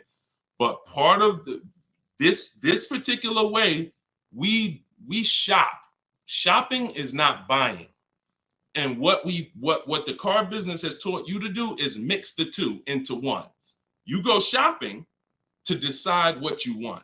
That's the purpose of shopping, y'all, to decide what you want. Deciding what you want is test driving, making sure your kids can fit in the car, making sure it has enough room, making sure it feels good. Once you decide what you want, now you're coming home and you are emailing them through their website, and you're going to request your offer. So you are not ever going to say, work me up a lease, Mr. Car Dealer. If you say work me up a lease, they're going to work you up a lease based on probably a couple thousand down, probably leave out the tax and the fees, and you're going to deal with that nightmare of traditional car shopping. You are always going to request your leases with no money down, zero. Now, I want y'all to remember this. We do not want to use this term anymore, down payment. We want to start using, remember this, and I want y'all to write it after I tell it to you. Total out of pocket. Total out of pocket. Or you could put TOP. All right? Everybody who's locked in, I want you to type TOP. Okay? Type TOP. I want to see the people that are locked in. If you've been in my master classes, we're about action here. We're not about casual nothing. No one's fighting for your money if you're not. No one, you're not going to casually save $5,000, $10,000 and avoid this if you're not locked in. Okay, type TOP. I see you, Dreamer. I see you, Daryl. I see you, Brittany. All right, I see you, Jay Buggs. All right, I see you, Patrice. I see you, Instagram. All right, Instagram and TikTok locked in. I don't see Facebook and YouTube locked in. I'm just telling y'all. I'm gonna start calling some of you out because you're not gonna win if you're not locked in. This is big money, and there's a $1 billion industry that is depending on you staying stuck in the old way you buy cars. So TOP, I see you. That's the term. No longer do you say down payment when you're talking to dealers. I see you, LaDonna. Way to represent Facebook. You are gonna say total out of pocket. Because total out of pocket means, Mr. Dealer, this is the total amount I'm giving you. Down payment can be mixed up. Down payment can mean, $2,000 down plus tax. $2,000, no, it's different than out the door more. That's a different term. There is a place for out the door price. But in this particular case, we are using total out of pocket when we are contacting dealers to request our offers. First payment is the only thing we are putting out of pocket when we're getting lease offers. So it does not mean we're not going to add additional money later, but it does mean for the offers that we're going to look at, I need my first month's payment out of pocket, and then you give me your offer. What that allows us to do is divide that monthly payment into the MSRP of the car and get that formula that I was talking about 10 minutes ago, that 1% formula, that 1.2%, that 1.5%. You can only work this with first month's payment out of pocket. So we dictate how we want the quotes. And if somebody says, hey, 2,000 down, you're still going to come back to them and say, hey, please resubmit the quote to me with only first month's payment total out of pocket. See, car dealers, we understand those terms. We know what total out of pocket means, but what we're depending on is that you don't understand what that means. The 80% of dealers are depending on the fact you don't understand what total out of pocket means, and they can just flip it up on you. So that's what we do. It's not about advertisements. Let me show y'all something before we move to the next question. Get the next question ready, Dolan. I'm going to show you a deal that somebody in the Cars from Home library made, somebody who uses my stuff. Don't shoot it up yet. Not yet, Dolan. Hold on. This is Charles. Charles got a Hyundai Palisade. $48,000 vehicle, $48,595. We always request our quotes with 12,000 miles per year, always. If you're going to do, Deshone, I do 18,000. Then you're going to adjust your mileage after you find your best deal. You're not going to do quotes for 18,000, always with 12. And then once we find our best deal, then we're adjusting. But Charles got $597 on a $48,000 vehicle. That's all he gave them, $597. So if he had depended on advertisements, he'd never get this deal. Hyundai Palisade like that, that's probably $597 with $3,000 out of pocket plus tax and fees. What am I trying to tell you by showing you this? Great deals are not advertised. Great deals are never going to be advertised. Great deals are made in the background. No one knows about them. Dealers don't even want to make them. They're sitting there saying, hey, listen, can you get them? They're talking to the salespeople. Hey, can you get them to come up a little more? Can you get them to pay another, $50 a month, $40 a month? Can you get anything out of them? No. All right, go make the deal. That is what a great deal is. Not something that you're going to see on commercials advertised to hundreds of thousands of people. So forget about commercials. Commercials are for people who don't mind overpaying. People who shop for deals the way I'm teaching you to shop, our deals are never going to be advertised. In fact, when you go pick up your car, they might tell you, listen, Listen, I'd love for you to send me some friends, but don't tell them what you're paying, because I can't duplicate this deal. This deal, I can't, I don't want to do a deal like that. So that's what we do. We customize our quotes. We don't let other people customize them. And you can do deals with no money down all day long. Go ahead, shoot the next one up, Dolan. Great questions so far. Let's go. Keep the questions going. Let's go. Listen, right now, we got at least another 45 minutes. We're going to get through as many questions as possible. So let's go. This one's from Instagram. How can a person with not great credit get a good deal? You got to understand, if you don't have great credit, the only thing you should be overpaying for is interest. You got to separate your car from the loan. Your bad credit or your not perfect credit is between you and the person lending you money. Not between you and the dealer. Not between you and you're sitting around and you've been in a car dealer. Who's experienced this? Matter of fact, don't say if you've experienced this. But I know some of you have, and I know, millions of people have. You go in at 9 a.m. to the dealership, you find your car, you don't have great credit. Now you're sitting there and you're waiting for hours for them to get an approval.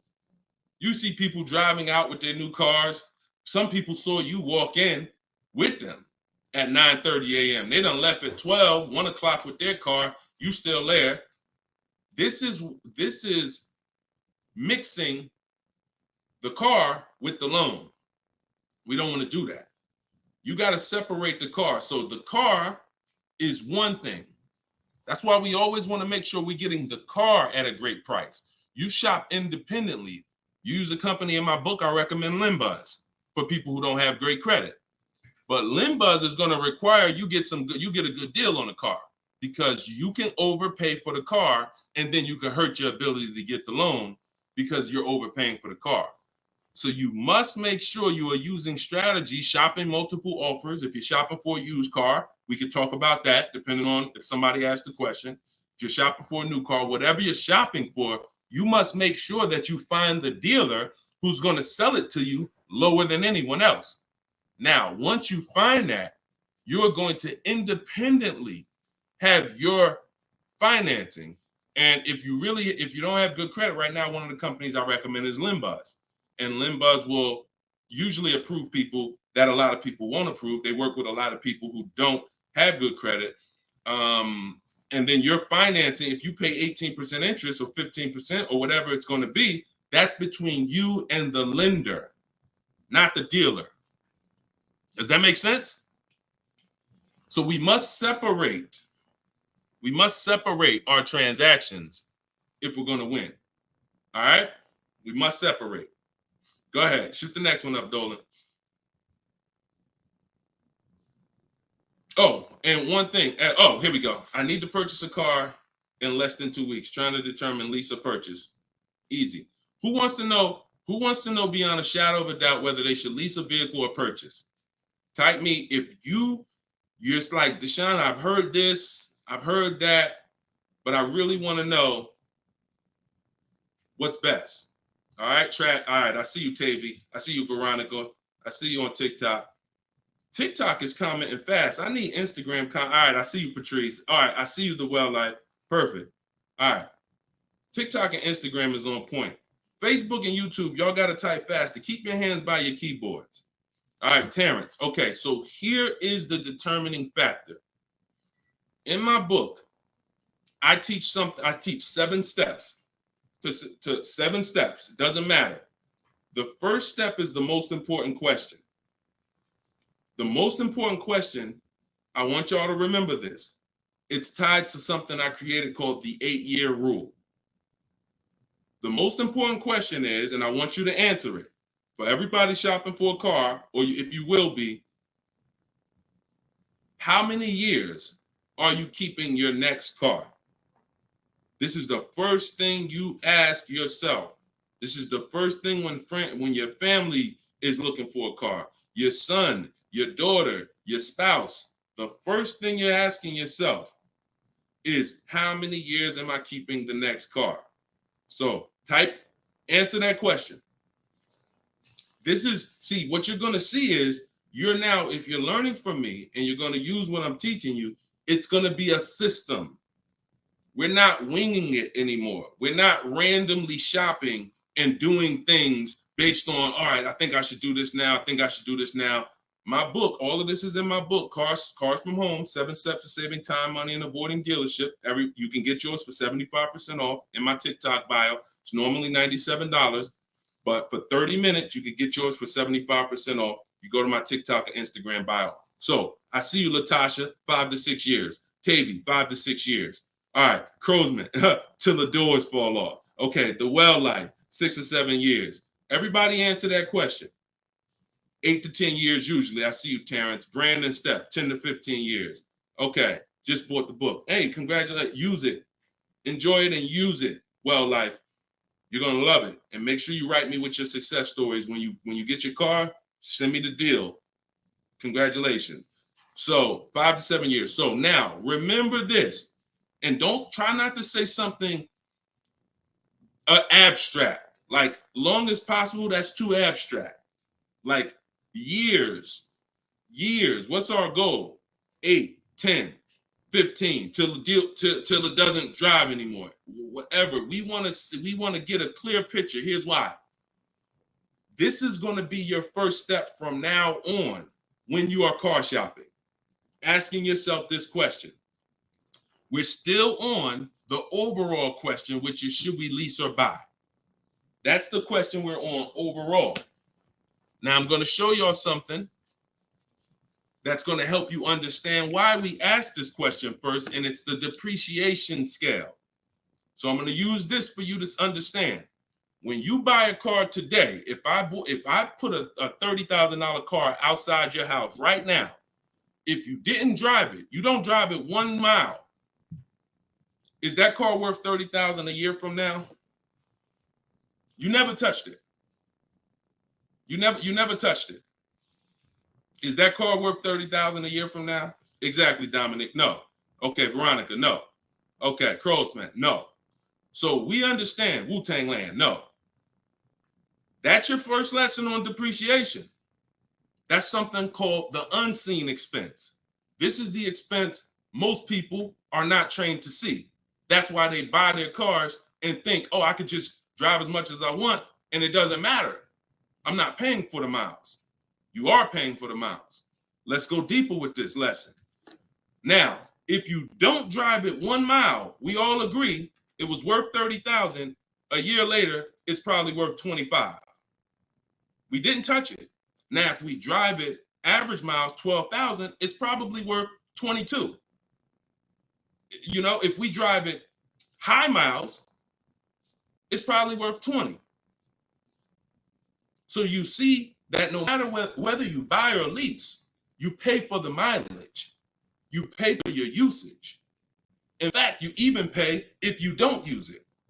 So now, I want to use something a little harder than that.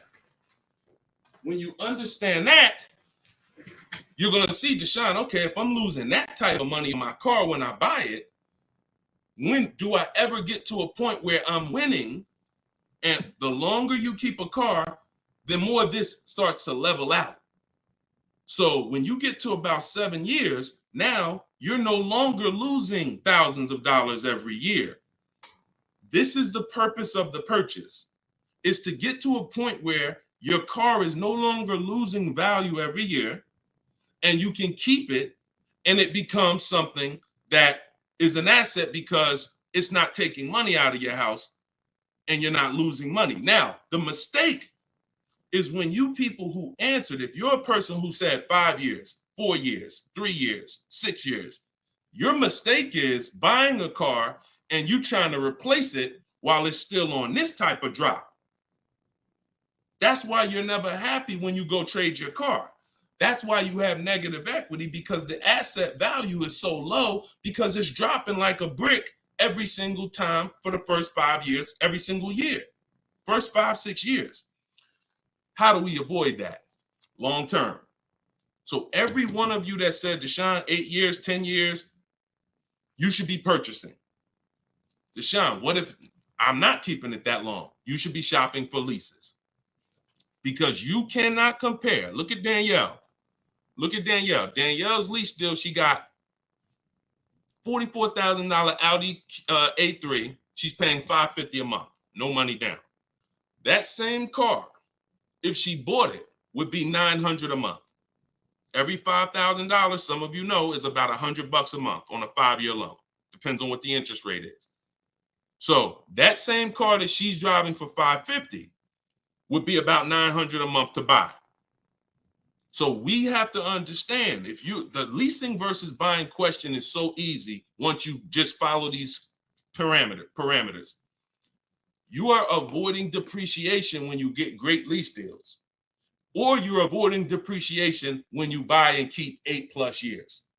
Anytime in between that and any other strategy, you are not avoiding depreciation. The unseen expense is what's taking the most money from your household, is the unseen expense. Everybody clear on that so far? If you're clear on that, type clear. If you're clear on that, type clear. I call this the 8-year rule. You will not, if you stick to this, you will win every time. And if you break this rule, you're going to lose every time. See, I can't help you get a great deal if you bought when you should have leased. Think about Danielle's deal that I just told y'all about. $550 a month on an Audi A3. Even the person who bought and they were paying $900 a month, even if they saved another $5,000, got a ridiculous deal off the car, which we could get. We help you get the best deal. That's no problem. But if you bought it, you're still $8-something a month. So if your deal is on the wrong foundation, there's no way to get a great deal. So buying versus leasing, the most important question, the 8-year rule, is your first step always. Okay, and I see a lot of people typing clear. So good. Okay, shoot the next question up, Dolan. And I know some of you are like, Deshone, I was taught all my life, don't lease. If you weren't keeping your cars 8 years, then those people who taught you that owe you some money.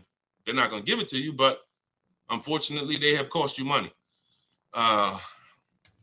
I followed your process and leased 2 cars. Your approach is easy and very transparent. This is Instagram. I appreciate this. The dealerships could not hide. Appreciate you. Come on. See, that's how I want every one of you talking. That's how I want every one of you talking. We're no longer negotiating to get our best deals. We are sorting and letting people come to us. It's oil and water. You got to complete. Why do you think I represent Unlearn, Relearn? Because I know the first problem I saw when I started teaching this in 2021, I started before that, but God blew me up in 2021. You know, we got 1.5 million followers on TikTok, and everything went crazy since then. We teach, but I was like, oh, people got so much bad information that they got to unlearn. I can't put good information on top of bad information. So you got to be willing to scrap that, realize it's cost you money. It's from people who don't understand cars. They might have bought 10 cars, 20 cars in their life. Now they think they're an expert. And that's just cost you. So you got to be willing to unlearn all of that stuff and learn the new way. And that's what we do here. So I'm glad. Enjoy. I'm so glad you're empowered, Coach Booker T. You're empowered. And that's what I want for everybody. Go ahead, shoot the next one up, Dolan. I have a Jag and need to downsize. All right, we'll get to you. I see you on TikTok. I have a Jag and need to downsize. Thank you, Brandon. Appreciate all the gifts on TikTok. Could y'all keep running the screen, the likes up, tapping the screen? If you're spending time with us and you're going to spend a couple minutes with us, can y'all just every couple minutes just tap the screen, keep shooting those likes up? We get TikTok's attention. We let them know we talking about things over here that more people need to hear. So appreciate all of you. I see you already. All right, this one's from TikTok. How long can you keep a car when you lease? Asking with miles. 3 years. 3 years. We don't do 4-year lease deals. Stay away from 4-year lease deals. When you are getting your offers, and we do this online, so we go direct to the dealer site. We don't go through a third party because they pay for those leads. We don't want anything that drives the cost up when it comes to us. We go direct to the dealer's websites. In my book, I have a link to all the dealer's websites. I teach you how to do a radius search, and it takes about 15 minutes to contact 25 dealers, because when we shop for new cars and leases, we use something I created called the 25 to 5 strategy. So we're going to connect with 25 dealers online. and then we're going to get 5 to 7 quotes from that. So we're going direct to the dealer's website. That also allows us to shop out of 25 dealers' inventories, because 1 or 2 dealers is not enough. They might not have what you're looking for. Now you're at the mercy of who has what you're looking for. When we connect with 25, we're typically going to be able to get 5 to 7 offers from that. So this takes about 15. It just takes about 15 minutes. But we don't want to, like I said about 10 minutes ago, we dictate how we want our leases customized. And our leases are always first payment out of pocket, total out of pocket, first payment, 12,000 miles per year. And then we are, we're doing 12,000. And once someone wins the bid, out of those 5 to 7 offers, you're going to see, again, like I said, between the Cars from Home book, between the Cars from Home video library, and between my coaching program, we've done this with about 8,000 people since 2021.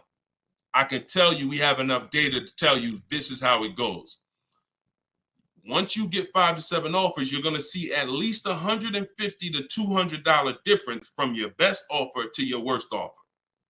That proves, that's why I say 80% of dealers are overpriced. So once you see that bid, you're going to, but we dictate that 3 years.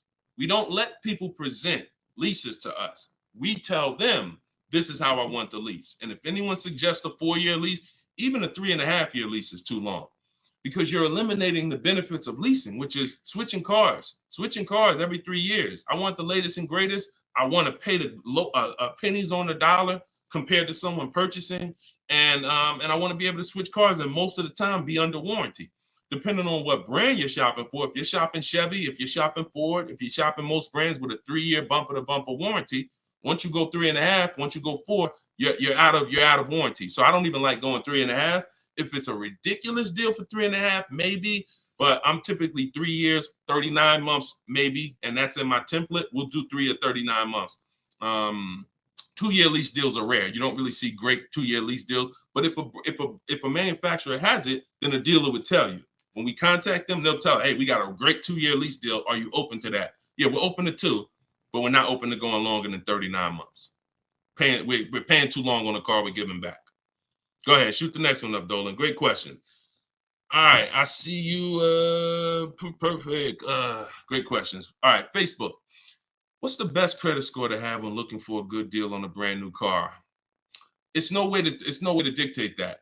All you can do is now, if you're at a point where your credit is in that fair range, which is in that low 6s, mid 6s, then I would tell you, if you can, get yourself up to close to 7, get yourself up to 680, 690, 700, because that fair range is but that's really mostly with leases. But even even if you look, some of you are homeowners. When you buy a house, we're trying to get our credit to wherever it needs to be. If it's not there from the get-go, realtors will tell you, get your credit here so that you can get a mortgage. If you have the luxury of time, then sure, work on it. But our process, the bank bidding war process, eliminates the need for you to actually do this, because what it's going to do is going to, no matter where you find yourself at, you're going to get so many bids, you're going to make sure that whatever the best loan was that you could qualify for, you got it. I talked about the bank bidding war at the beginning of the show. So y'all know, if you're on YouTube, watch the replay, rewind it, watch the replay. We are live at 12 and 3 p.m., y'all. We're doing Monday, Tuesday, Thursday, Friday, 12 p.m., 3 p.m. We are live. Actually live, but throughout the day we rebroadcast these shows so that more people can see them. But in any time outside of that, I want you to go back and watch the replay if we answer something that you ask. And you want to find out, if you get the book, you'll see the bank bidding war that I send out with the book. That's how we get banks and credit unions to bid for our loan. But I explained it earlier in the show. All right, shoot the next one up, Dolan. All right. This one, show enough from YouTube. Quick question. Would you pay $9,000 for an SUV with $164,000 on the dash? It's a 2014. All right. So great YouTube name and picture. Shout out to The Last Dragon. No. Well, look, it's car specific. When we shop for used cars, who's going to be shopping for a used car? Type a letter U. I want y'all to listen up. We use a process called the multiple marketplace strategy. This is in my, now I told y'all, our process for shopping for new cars is, or new cars and leases, is the 25-5. Our process for shopping for used cars is the multiple marketplace strategy, because we want to be on every marketplace that has a car. And there's 8 of them: Driveway, Carvana, CarMax, Carfax.com, Car Gurus, AutoNation, Cars.com, eBay Motors, and I'm missing one. These all have different inventory. Now, some of the inventory is the same. I've seen times where you go on you go on Auto Trader, and the price hasn't been updated, but you go on Car Gurus and the price has been updated. So there's a car for 36. Same car on Auto Traders is 34. So you must be on all marketplaces. But then there's a process that we use to sort down to get a quality car. First thing we're going to do is, if you are aiming for a car, you need to do a longevity check and a reliability check. This takes 5 minutes. We type in the year, make, model into Google, reliability, and we skim those first couple articles. If you see a bunch of stuff that says questionable reliability, 7 out of 10, 6.5 out of 10, that's enough to eliminate the car, in my opinion. After you type in reliability, and look, my whole process for shopping takes 60 to 90 minutes. So everything I'm telling you to do are 5-minute things, 20-minute things, 15-minute things. We do this right from home. That's why the book is called Cars from Home: 7 Steps to Saving Time, Money, and Avoiding Dealerships. So now, once you do reliability, now you're going to do longevity. Longevity is going to tell you what the data says about that car long term. If it has transmission issues, if it's not known for lasting. Sometimes the longevity records on Google will say this car is known to last 200 to 300,000 miles. So that's the first thing. Thank you, Mr. Super. I see you. That's the first thing. Before we even look at a car and consider it, we got to make sure we do that 5-minute check. Now, once we move past that, now we're moving into our process of sorting down, because we could have a good car with good data, but we could get a bad car based on the previous owners. So first thing we're looking at is the Carfax. Carfax. We want to know what that title's like. Is it salvage? Is it rental? Is it frame damage? Is it rebuilt? Eliminating those. Now we're moving on to service records. This is the biggest indicator, in my opinion, on if a car was taken care of. It's not title history. It's not accident history. It's service records. Service records. So if I see a car and I see that the service has been done year by year, whether it's a one owner, and I can see every couple thousand miles, service. Great indicator. Great indicator. Opposite is also true. Hold on, Darryl, it's in my TikTok bio. You won't leave the broadcast. He said, how do I get the book? Go to my TikTok bio, click that link. You'll see a link for 75% off for 30 minutes. Grab your copy. It'll be in your inbox in a couple minutes. Okay? And everybody who's on here, you can get your copy for 75% off my new digital book. And I do updates. So anything changes in the market, I update it so that it stays fresh, it stays relevant. So once we move past service records, now we're moving to accident history. Now, all accidents aren't created equal. If you see an accident and it says airbags deployed, that's a deal breaker for me. If you see an accident and it says vehicle towed, that's a deal breaker for me. If you see an accident and it says vehicle drivable, minor accident, that's not a deal breaker for me. Depending on, I'll put it in my top 5. Doesn't mean it's going to be the one that wins, but I will put it in my top 5, top 7. So these are the things that you're looking for when you actually are shopping, trying to make sure the car is good. It's not just the year. It's not just the price. Forget about that. That comes later. It's not the mileage. Those things come first to dictate, is this a good car? Car could have 60,000 miles on it. If it has bad title history, bad accident history, no service records, it's a trouble car. So that's the system. As I said, everything I want you to do from now on is shop with a system. So you are not winging it anymore. You follow those systems. Again, there's no guarantees. But if you have a strategy and you're like, okay, I'm taking the steps to do my best to make sure that whatever I put my money in, I've done the due diligence, 9 times out of 10, you're going to win versus just winging it. Okay, great question. Great question. Shoot the next one up, Dolan. Oh, by the way, I teach a strategy where you might not know. I'm getting ready to give y'all some game. The whole show is game, but I'm gonna get ready to give y'all one of my secret strategies. It's in my book. I got a lot of stuff in my book. A lot of stuff. But a lot of you don't know when you're on these marketplaces. Keep that question ready. We're gonna go to that next one in 2 seconds. That Carfax, many dealers have agreements with Carfax. So when you're on these marketplaces, you might see Carfax, they'll try to sell you a Carfax. What we do is we bypass we'll go to the dealer's website and we'll see if they have a free Carfax there. Because if that dealer has an agreement with Carfax, that means every car in their inventory, they'll be able to get a Carfax on the dealer's website. I told you, we use Carfax because Carfax is the only one right now that shows service records. The other auto check does not show service records. And I will not buy a car, and I would not suggest you ever buy a car without seeing service records. All right? That's what we do. Go ahead, shoot the next one up, Dolan. What does residual amount mean? Well, that's the amount that okay, so let's say when you lease, there's a percentage you pay for, and there's a back-end percentage. The back-end percentage is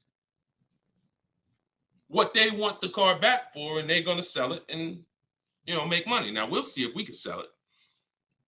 We always see if we can sell at least if we can make money. We do an equity assessment at the end, but the residual amount, let's just say the car is broken into 2 halves.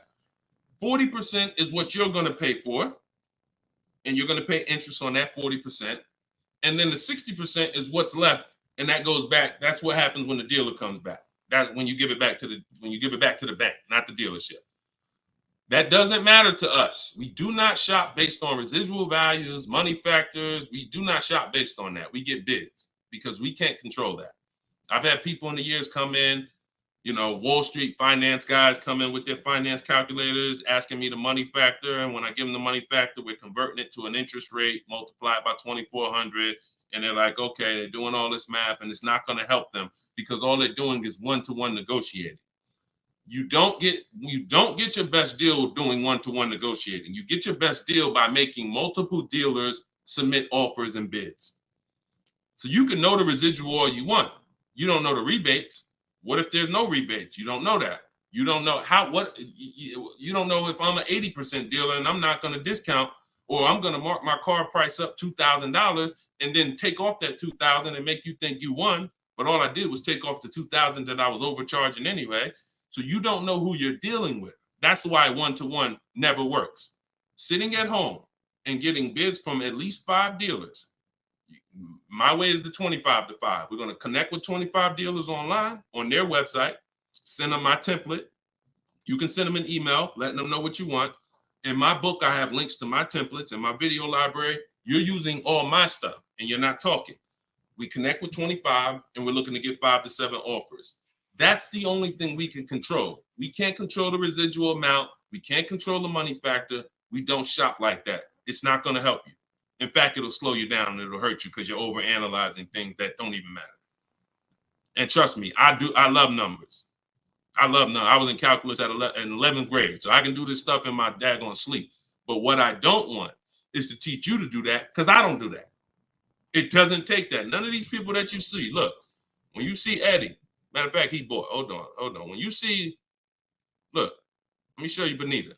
Benita in the middle of the pandemic. The reason why I always show Benita is because in the middle of the pandemic, She got a Kia Telluride when people were paying $5-10 grand over sticker form. Kia Telluride, $600 a month, 36 months. She drove out. It's like a $46,000 vehicle. People were paying $800 a month. Some of you may know somebody who's leasing a Kia Telluride that they got during the pandemic. If they didn't put money down, they're paying $800 a month, $700 something a month, minimum. Now, one thing people will never tell you though is the money they put down. So don't even ask them, because people tell you, oh, I'm paying $600 a month myself. They'll never tell you they put $4,000 down though. Never. So, but yeah, when you are shopping like this, you're getting bids. She doesn't know what the deal is going to be until she shops.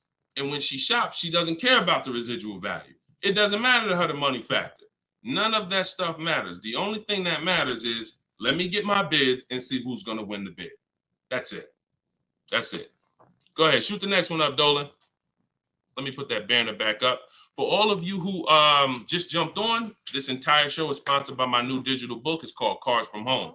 7 Steps to Saving Time, Money, and Avoiding Dealerships. I'm the author of that book. I'm also the creator of the Cars from Home video library and the Cars from Home coaching program. You can get your book for 75% off in my TikTok bio, in my Instagram bio. It's normally $97, but you can get your copy for 75% off by going to my bios and getting it, or you can scan the QR code or go to deshonsbook.com. 75% off for 30 minutes. All right. So get your copy. Everything I teach is in there, and you can reference it for life. All right. This one's from TikTok. We already did that one. I know you're snatching all the questions, but I tied that question in, even though you didn't post it. I tied that question into the other person who was asking about 0 down leases. All right. Thanks, Dolan. Okay. This is another one from TikTok. Lease mileages. Let's go Instagram. Make sure you're typing your questions. All right. Make sure you type in your questions, Instagram. We live every day at 12 and 3. So let's see. TikTok. Lease mileage 10,000 under allowable. Does that value when getting next lease? No. What you're going to do is you're going to do an equity assessment. You are not going to, how many people right now have dealers calling them, telling them to come in and they can get you out of your lease, or they could trade you out of your car and put you in another car? How many people have either phone calls coming in, emails, or you get mail? Hey, Leo, good news. We need your 2019 car. We have somebody looking for that car. How many people are getting those emails or those calls right now? When you get those emails, look, all of them, look, look, I do every day, Matthew said. Look, so when you get those calls, what they're doing is we have automatic algorithms, like automatic technology that generates these lists for us. It's not that they saw your car exactly and they're like, oh, I love your particular car. So what you got to know is, what's the goal? The goal is to get you to come in and get you to have them be your first offer on your vehicle. Now, we never want a dealer to be our first offer. Hold on, Tiffany. We never want a dealer to be our first offer. We want the dealer to be our last offer all the time when it comes to our car that we're replacing. So you're going to do something, Wanda, called an equity assessment. You're going to call the bank. You're going to ask the bank 2 questions if you're leasing. 1 question if you own. What's my payoff? That's the question everyone asks. If you're leasing, you're going to ask the second question. Do I have a third-party restriction? If they say no, then you need to write that down. If they say yes, you need to account for this. Once you hang up that phone call, you're going to do this equity assessment, which is going on the 6 websites I mentioned earlier: CarMax, Driveway, Carvana, Kelly's Blue Book Instant Cash Offer, AutoNation, Sell My Car, and Car Guru, Sell My Car. Every one of those sites, if they ask you, if you have a loan, if you are leasing, when they ask you, is the car owned, finance, leased, you're going to put owned. Don't put lease, because it triggers something in their website. They don't know how to separate third-party restrictions and not. And just so you know, for those of you who think you can't sell your lease because you have a third-party restriction, you're wrong. We sell leases with third-party restrictions. A third-party restriction doesn't mean you can't sell your lease. It means you can only sell your lease to a dealership that sells the same brand. So if I have a Nissan lease, I can only sell my lease directly to a Nissan dealer. And I'm selling and getting what? What's the best? What do we do? Bids. I'm not, every Nissan deal is not the same. So for those of you who had third-party restrictions, I saw a lot of people, I had to buy my car and resell. We don't do that. If you have equity, $3,000, $4,000, $5,000 in equity in your lease, you are now going to sell that car to a local dealership, and we're going to get bids. I have a script in my book for talking to used car managers and getting bids from local used car managers. Now, if you don't have a third-party restriction, it's even easier. You're going to get those bids, those 6 bids, and you're going to sell to one of those. If you have a finance, it's even easier. Finance and no third-party restriction is pretty much the same. You're going to sell to the highest bidder of the online dealers.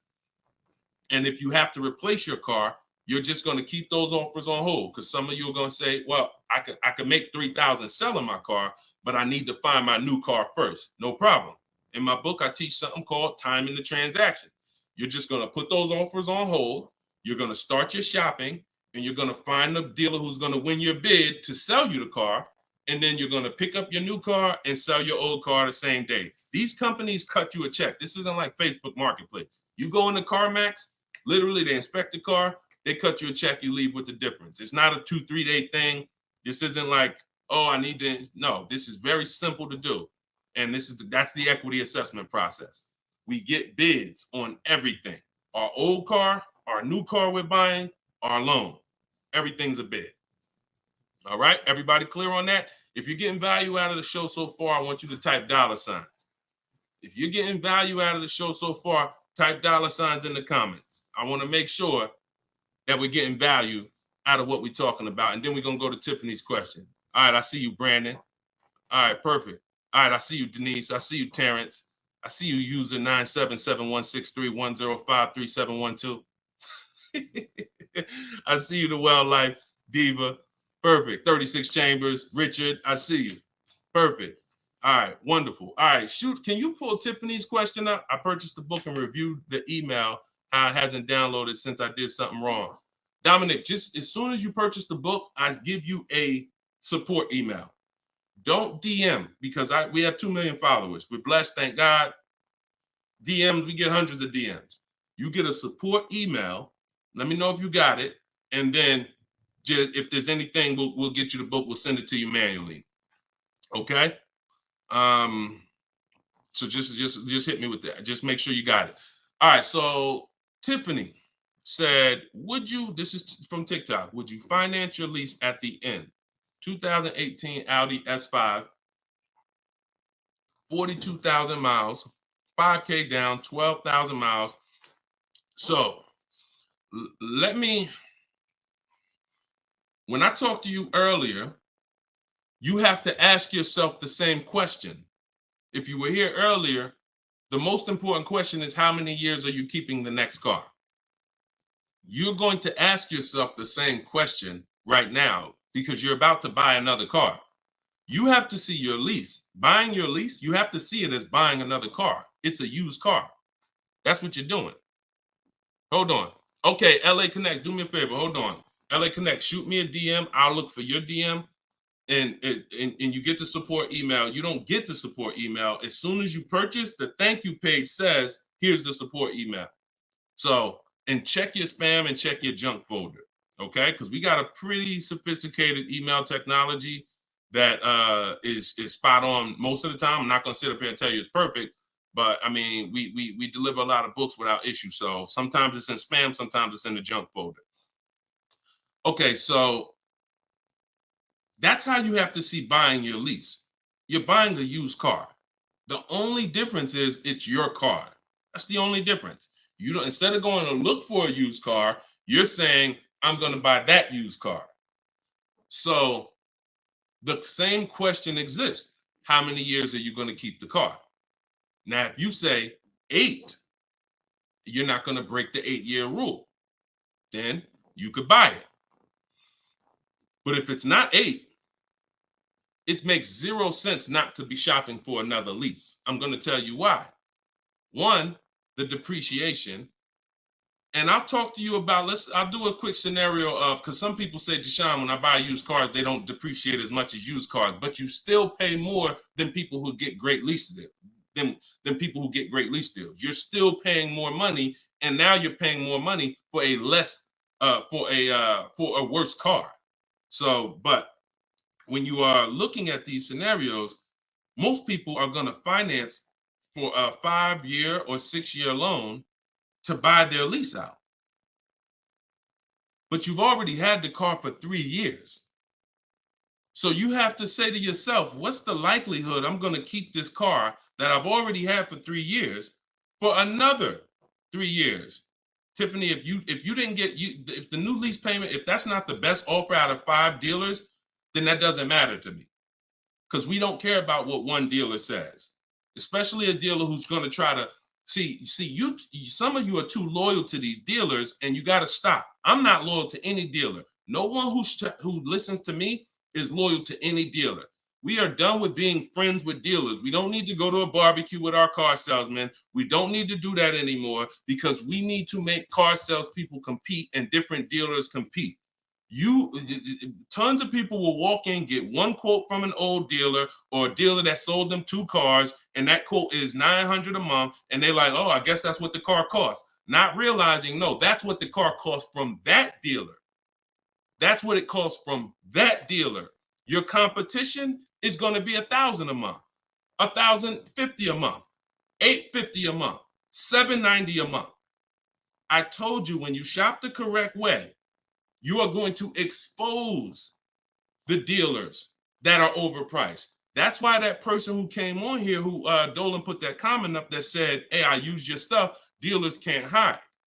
Because it's an exposing of the overpriced car dealers. We see the people who are overcharging us, because when we see that best offer is $790, and then we see another offer for $840, another offer for $890, another offer for $920, we realize all of those other higher price offers were taking a shot at us, hoping that we weren't going to shop them.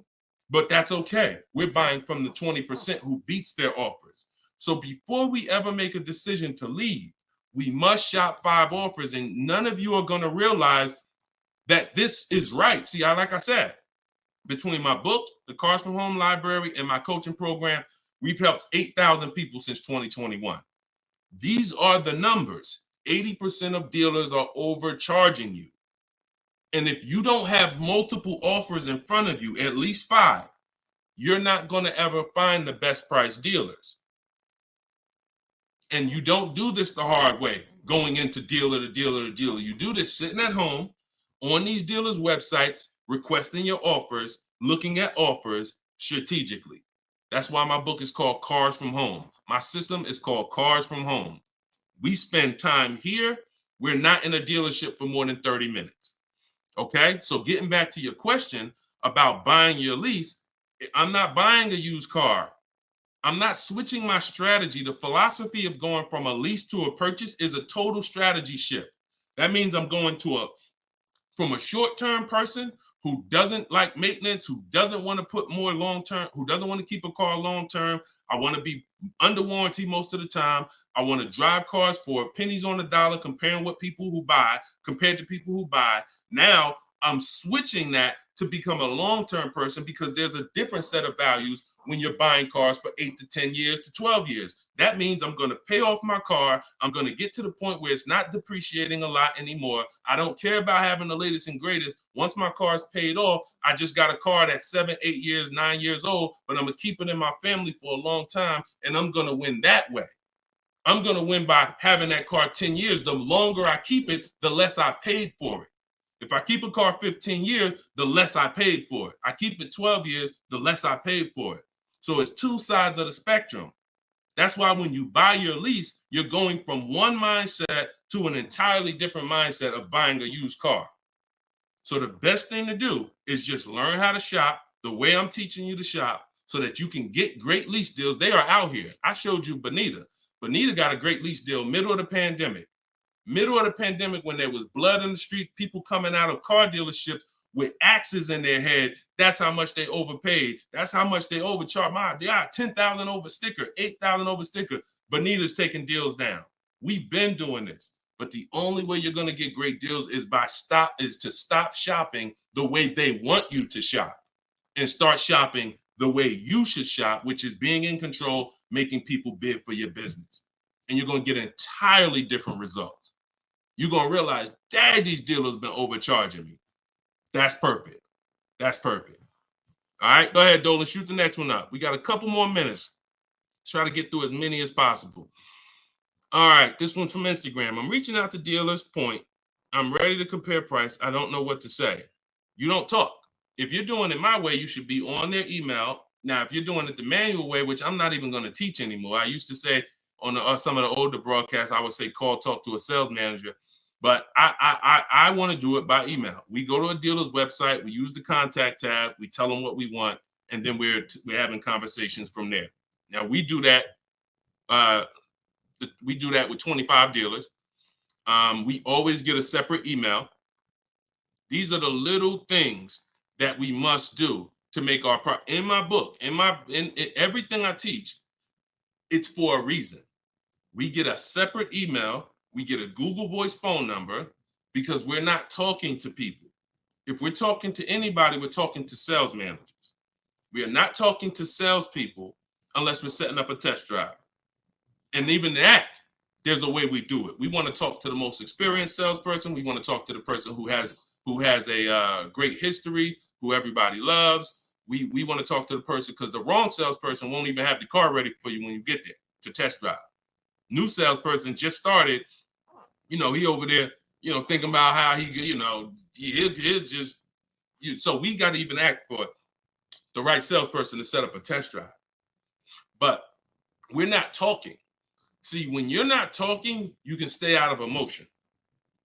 Even the first time you use my stuff and you start using my scripts and my templates, you're still going to be a little emotional, unless you're just, some of you have a very like stoic personality. Some of you have a very, whether it's military or whether it's just your natural personality, you don't get emotionally involved. This is what you need to be. And some of you who are emotional, you're going to see there's no reason for me to be emotional anymore using this. I'm at home, I'm in control, I'm making people bid, and I'm not talking to people where they can get me emotional and I can say something that's going to hurt me or cost me money. So we are doing all of this online through their website, letting them know what we want, requesting our offers. And like I said, we do something called the 25-to-5 strategy, where we're connecting with 25 dealers online to get 5 quotes. That's how we shop for new cars and leases, not used cars, new cars and leases. So you shouldn't be talking saying, I don't know what to say. You are reaching out to them. First thing we're going to do is let them know what we want. After we confirm the dealer has what we want, then we're going to request our quote and our offer. So that is what, and if you are shopping for a purchase, then we're requesting an all-in quote. We're requesting an total, all fees, everything included. And if we're shopping for a lease, I talked about earlier how we get our lease quotes and how the format that we have when we're shopping for our lease quote. So my book is $24 if you get it at the 75% off. In that book is my scripts. In that book is my templates where you fill in your information, you fill in the car you want, and I walk you through my entire process. I also have replies in there because there's going to be things that they say. These are trained people you're dealing with. We deal with trained salespeople. So when you are reaching out to them, they're going to say things like, hey, when can you come in? Hey, okay, I'm handling my entire process from home. And then you always end with a question. All my scripts end with a question. You should always end your email with a question, not a statement. So if they say, hey, we only car shop, we only give quotes in person. Okay, well, no other dealer that I'm talking to has said that. Should I remove you from my list, or are you gonna present an offer? Always a question, because you bounce the ball back to them. So all of my scripts and my replies are in there. This is what, and there's, but you need to keep the conversation on your agenda. You're having a conversation online with these dealers. And That's why I say separate email, Google Voice number, dedicated, locked in. You don't want a bunch of car dealers' emails mixed in your personal email. It's just, that's not how we do it. That's going to mess you up. We do not do it like that. That'll confuse you. Now you're missing emails and all of that. Separate email. All right. Go ahead. Denise is asking, can you answer my question? I want to know if I have options. Can you find Denise's question from TikTok? Dolan? You see Denise's question? Give her a second. Thoughts on, while you do that, I'm going to enter this thoughts on leasing a Tesla. There's no price negotiation. There's no price negotiation. So there's no reason to get bids. You can't get bids on Tesla. Keep that up. I'm gonna get to that right after this. This is a short answer. What you need to do when you're leasing a Tesla is total out of pocket, first month payment, 12,000 miles per year. Divide the monthly payment into the MSRP, like I said. And if it's over 1.5%, you're paying too much for a car you're giving back. So we still need to know if the lease deal's good. Doesn't matter. Even if it's no negotiations. Plenty of people out there that got bad lease programs that are dependent on people who don't know what a bad lease program is to come in and lease the car. And until we stop leasing those cars at these bad lease programs, when we stop, that's when they'll change. All right. It's always a buyer's market for us. Go ahead. All right. So this one's from Denise. I have a Jag and need to downsize. I'm retired and upside down 14,000.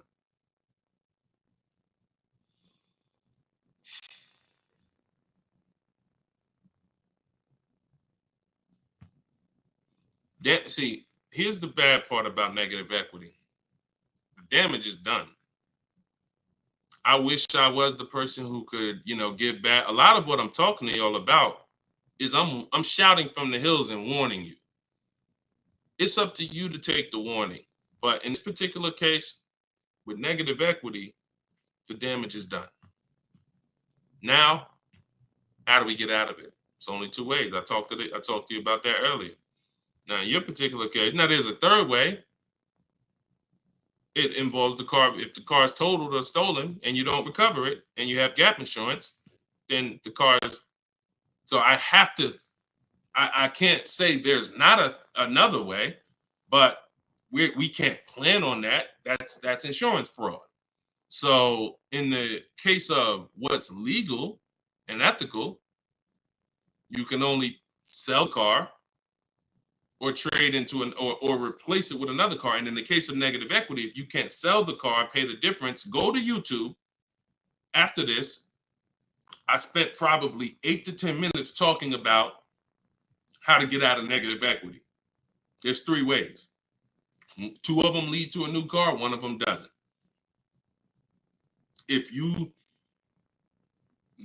can't use one of the 2 ways, which is paying the difference between what you owe and the highest bidder, then you have to transfer that to another car, in which case you have $14,000. What's your car payment? How much is your car payment?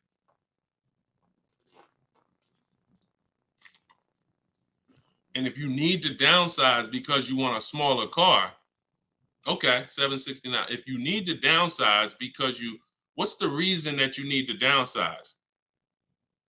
Is you need a lower payment, or you just need a smaller car? Lower payment or smaller car?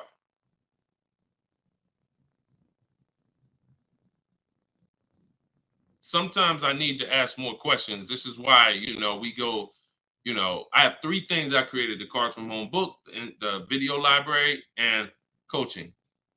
In particular cases, I need to ask more questions before we could give a custom answer. Lower payment. So you got to look at it like this. Most people should be transferring negative equity into a lease. Now, once you actually bring 14,000 over, and your negative equity amount should always be based on you getting the offers. It shouldn't be based on what you think or what a dealer told you the car is worth. So that's one thing. Let's start there. Equity assessment, you need to rewatch the show. You need to see that segment. If you have my book, you need to follow the segment on the equity assessment to find out what your real negative equity is. That is on a 39-month lease, bringing that over, you're talking about $14,000. That right there is $358 a month. You know what you possibly could do? Try listing the car on Swap a Lease. Now, if that payment is good for the car, let me see. Did we? You got a Jag. Depends on if $769 a month. Now watch this. If $769 a month is a good payment for that vehicle, then you can list it on Swap a Lease, and then you could have someone take over the payment. But it got to be a good deal. If they could go out and they could get a $600 payment on that same vehicle, then they're not going to take it over. So this is another option for you to consider. Now, if it might even be advantageous to you to list that car and contribute some. You might say, all right, I'll pay $100 and all right, my payment's $769, and I'll pay $100 and somebody take it over for $669. Whatever you need to list it for to get out of it, to have someone take it over, may be advantageous to do until the lease ends. And then you go and get yourself a very inexpensive car that you can qualify for, because if you have someone take over the lease till the end, you could probably go get yourself something, lower payment, but that car coming into the deal, you're going nowhere, because $14,000, unless you got cash. If you got some cash, then yes, cash can solve all things. Get the offers, follow the equity assessment. You might pay the difference or transfer it over. You can't transfer it over because, like I just said, your negative equity alone is $350 a month. And that's without the interest that's going to be. It's probably going to be about $380 a month. So what's the note? Yeah, so that's what you should consider. List the vehicle on Swap a Lease and see if somebody's willing to take it over. And if nobody's, okay, no problem. That's what you do. That's what you don't have that kind of money to contribute. $14K is a lot to be able to contribute. So so what you should do is do that. If you could get somebody, if no one takes it over for $769, then offer to contribute some money towards the deal every month. Now, if you, no matter what, and then what you're gonna do is you're gonna go and probably, you're going to ask yourself the most important question for your replacement car. If you're not keeping 8 years, you should be looking to lease the next car and get yourself an inexpensive lease. If you are keeping it more than 8 years, then you can buy. But you're just going to use the same process. But you got to get rid of that car first. And I think with your scenario, that might be the best way to do it. All right. Good question, though. It's good question. Keep us posted. And, that's what we do. Look, we are live at 12 and 3 o'clock p.m. Eastern time, Monday, Tuesday, Thursday, Friday, which means we'll be back in a few for the next segment today. You can come back. We had a lot of questions. We're not always able to get to them, but you can tell your friend.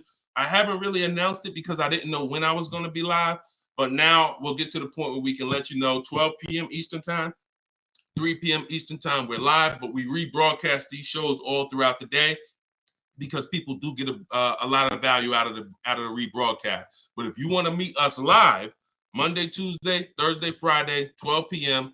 and 3 p.m. Eastern time, bring your questions. And if you didn't know, my book, Cars from Home, 7 Steps to Saving Time, Money, and Avoiding Dealerships, is 75% off for 30 minutes, part of our welcome offer. So you can get yours in my TikTok bio or in my Instagram bio, or go to deshonebook.com in the comment section on YouTube or in the comment section on Facebook. Or if you're watching us on TV, you can scan that QR code. But that's what we do here, y'all. We peel back the onion. We make sure you know how to shop strategically. And I want you writing me with deals. I don't want you writing me, showing me your car. Everyone's doing that. Hey, got the new G-Wagon. Got the new BMW. Oh, your boy upgraded. Never talk about what we paid for it, though. I want you writing me saying, Deshone, look at the deal I got. This was the best offer. I made dealer's bid. This was the best used car within 100 miles. I'm driving an hour to go pick it up. When you're driving 45 minutes, an hour to go get your deal, that's when you really know you won. It's not always going to be that way. Sometimes local dealers will win the bid, but sometimes you're driving 45 minutes and you're driving 45 minutes because he's saving you $3,000. So that's what Cars from Home is about. That's what my book is about. You can get your copy instantly, 75% off for 30 minutes. And I'll see y'all on the next show. God bless.